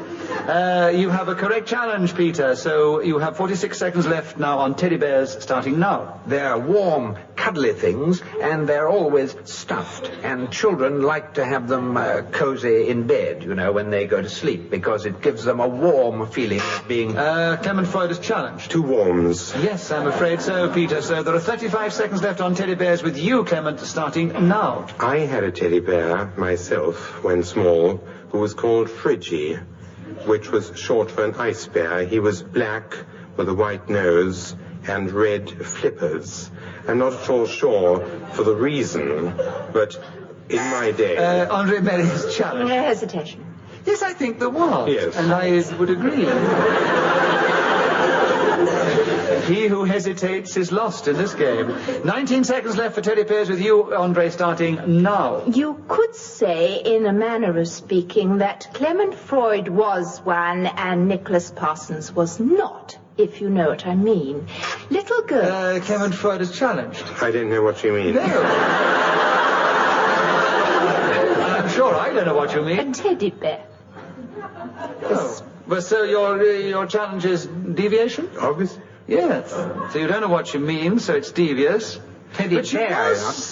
She was keeping going on the subject, even though it didn't make sense. It made a lot of sense. Ladies will all know. All right, then. Once again, I will call on our audience. If you agree with Clement's challenge, will you cheer? And if you disagree, will you boo? And will you all do it together now? Well, obviously, they seem to think that Clement Freud is like a teddy bear, and I'm not like a teddy bear, but whatever that means, I don't know. But, Andre, they decided you weren't deviating from the subject, so you keep it, and you have 9.5 seconds left. Teddy bear starting now. Little girls of 4 have them, teddy bears, that is, and sometimes large film stars of 24 also like them, which I always think is a bit peculiar.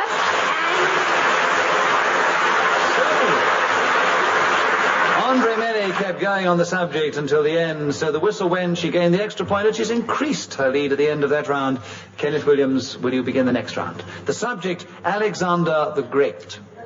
So from teddy bears, we move into history, and would you talk on that subject for just 1 minute, starting now? Well, I believe he was a very sulky young man and went right off at his dad because he said he was drunk as a lord one night. And of course he was the king, Philip. He was the second, wasn't he, of Macedonia. And then he became the great conqueror, rushing right through Asia Minor and Bactria and the whole, of course, of India. And was very vain, wanted to be thought of always youthful, so shaved and made it fashionable to be beardless, unlike my eminent friend, who I shall not name, but leave to you to guess. Peter Jones, a challenger. He's being very devious because he's talking about Clement Freud and not Alexander the Great. Yeah, but he was comparing him to Alexander the Great, which is very flattering for Clement Freud. I don't think there is any comparison. I don't think he could compare. No, well, he tried to, and he didn't therefore deviate from the subject on the card, Alexander the Great. So he keeps the subject. There are 19 seconds left, starting now. And then he had this terrible fever and he died at only 33, having married this Persian. Peter Jones has challenged. Is this Alexander the Great? Well,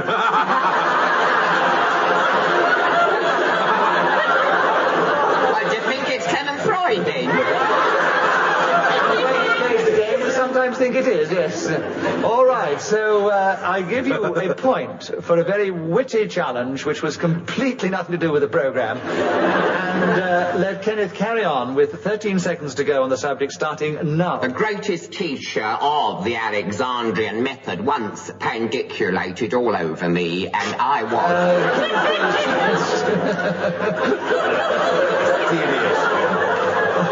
You don't believe he did pandiculate all over him?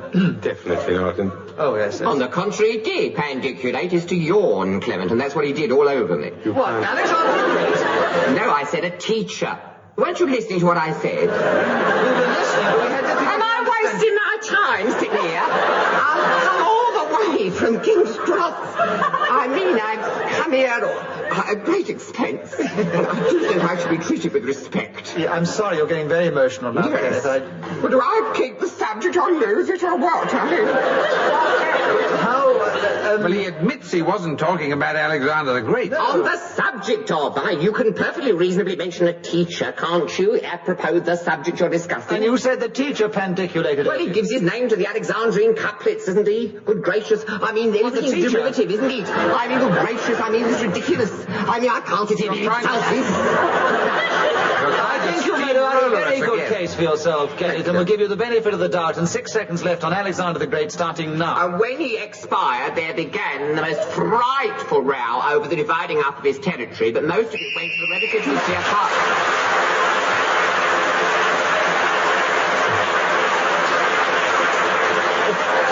So, Kenneth Williams started with Alexander the Great, finished with Alexander the Great, and the challenges which were incorrect throughout the round gained him a number of points, but he's still safely in third place. And Peter Jones, your turn to begin, and the subject is the odd job man. Would you talk on that one for 60 seconds, starting now? Well, that's really me in our neighborhood, because it's quite hopeless trying to get anyone else to come and do anything. Even if you want a tap changing, it's very dangerous unless you've got an estimate. And they won't really do it terribly well, and they... sorry. Clement Freud is challenged. Hesitation, among other things. Among other things, hesitation's enough. Clement Freud, there are 43 seconds on the odd job man, starting now. There was a time when an odd job man was essential to one's life, because there were so many small things to be done about a house. But in this specialist age in which we live, the creature has become virtually extinct. What was once an odd job man is now a specialist window cleaner. An expert... Andre Melly has challenged. Hesitation. I agree, Andre, and you have 14 seconds on the odd job man, starting now. We used to have a wonderful one, a Mr. Beasley. He could fix it, stick it up, pull it down, anything you wanted, but he took up furniture removing as a full-time occupation, and we've never found his like again. It's something...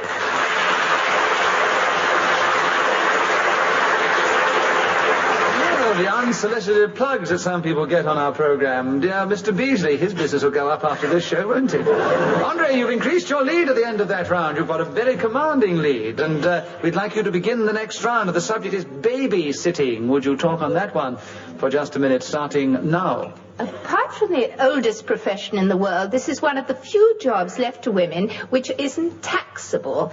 Young people bring their boyfriends, and the old ones have got their knitting. They get free food, transport laid on, very little to do, as the children usually don't wake up, and it is altogether something that is quite a good job to take. Clement Freud is challenged. The repetition of jobs. Yes, indeed. So, Clement, you now have 36 seconds on babysitting, starting now. This is one of the very worst things you can do to a baby, because it squashes the child.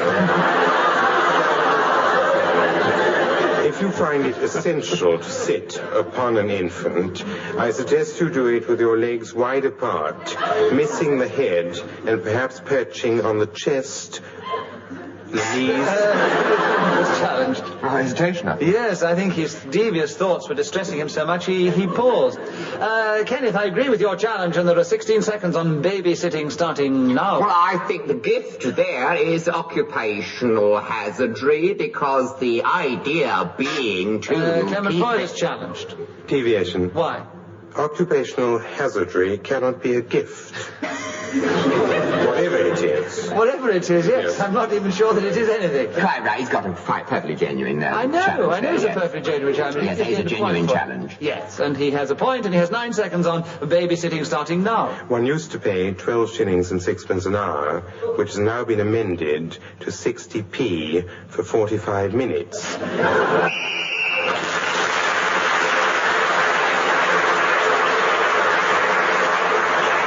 Clement Freud, you have moved up on Andre Melly at the end of that round, and the other two are still trailing. And Clement Freud, will you begin the next round? And the subject is cornography.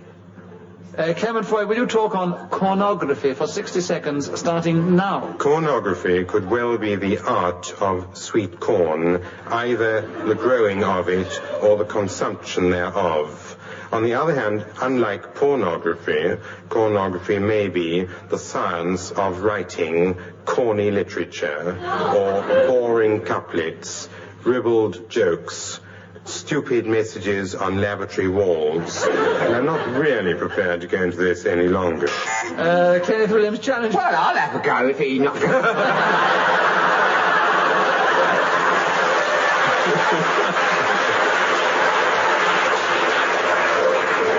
Even without a challenge, I think the audience decided you should have a go. All right, so, Kenneth, you have the subject, and there are 33 seconds on cornography starting now. We're taking the definition from the lips of my learned friend Clement Freud, because I had not, I must perforce admit, heard this word before, and thought, when it was first mentioned, that someone was having me on.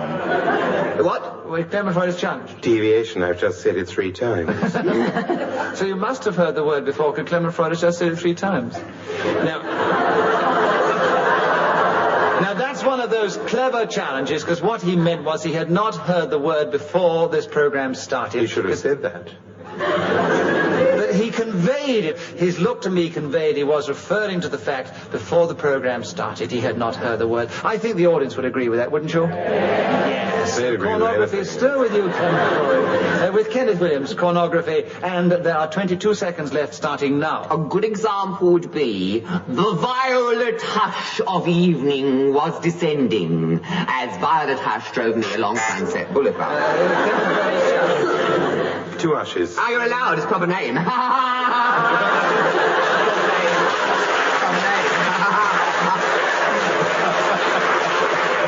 You see how he works the audience up like a demagogue? There's no such rule as a proper name, and you all clap because you think, he just thought of that point, and you say, oh, good old Kenneth, isn't he clever? He's clever to get you going. But I have to be fair, and I mustn't be swayed by your partisanship and your bias. Clement Freud, you have a point for 2 ushes. And you have 13 seconds on cornography starting now. Cornographically speaking, cornography is, as an art form, about the same as...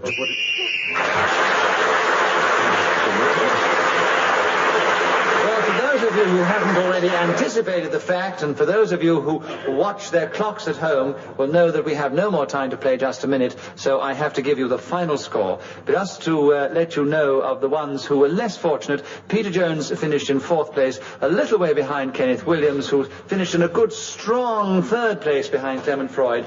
But Clement Freud was 2 points behind this week's winner, Andre Melly.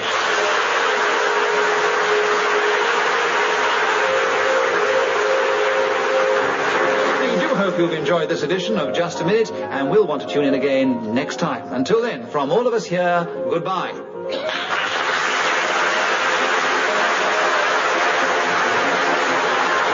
The chairman of Just a Minute was Nicholas Parsons. The program was devised by Ian Messiter and produced by Simon Brett.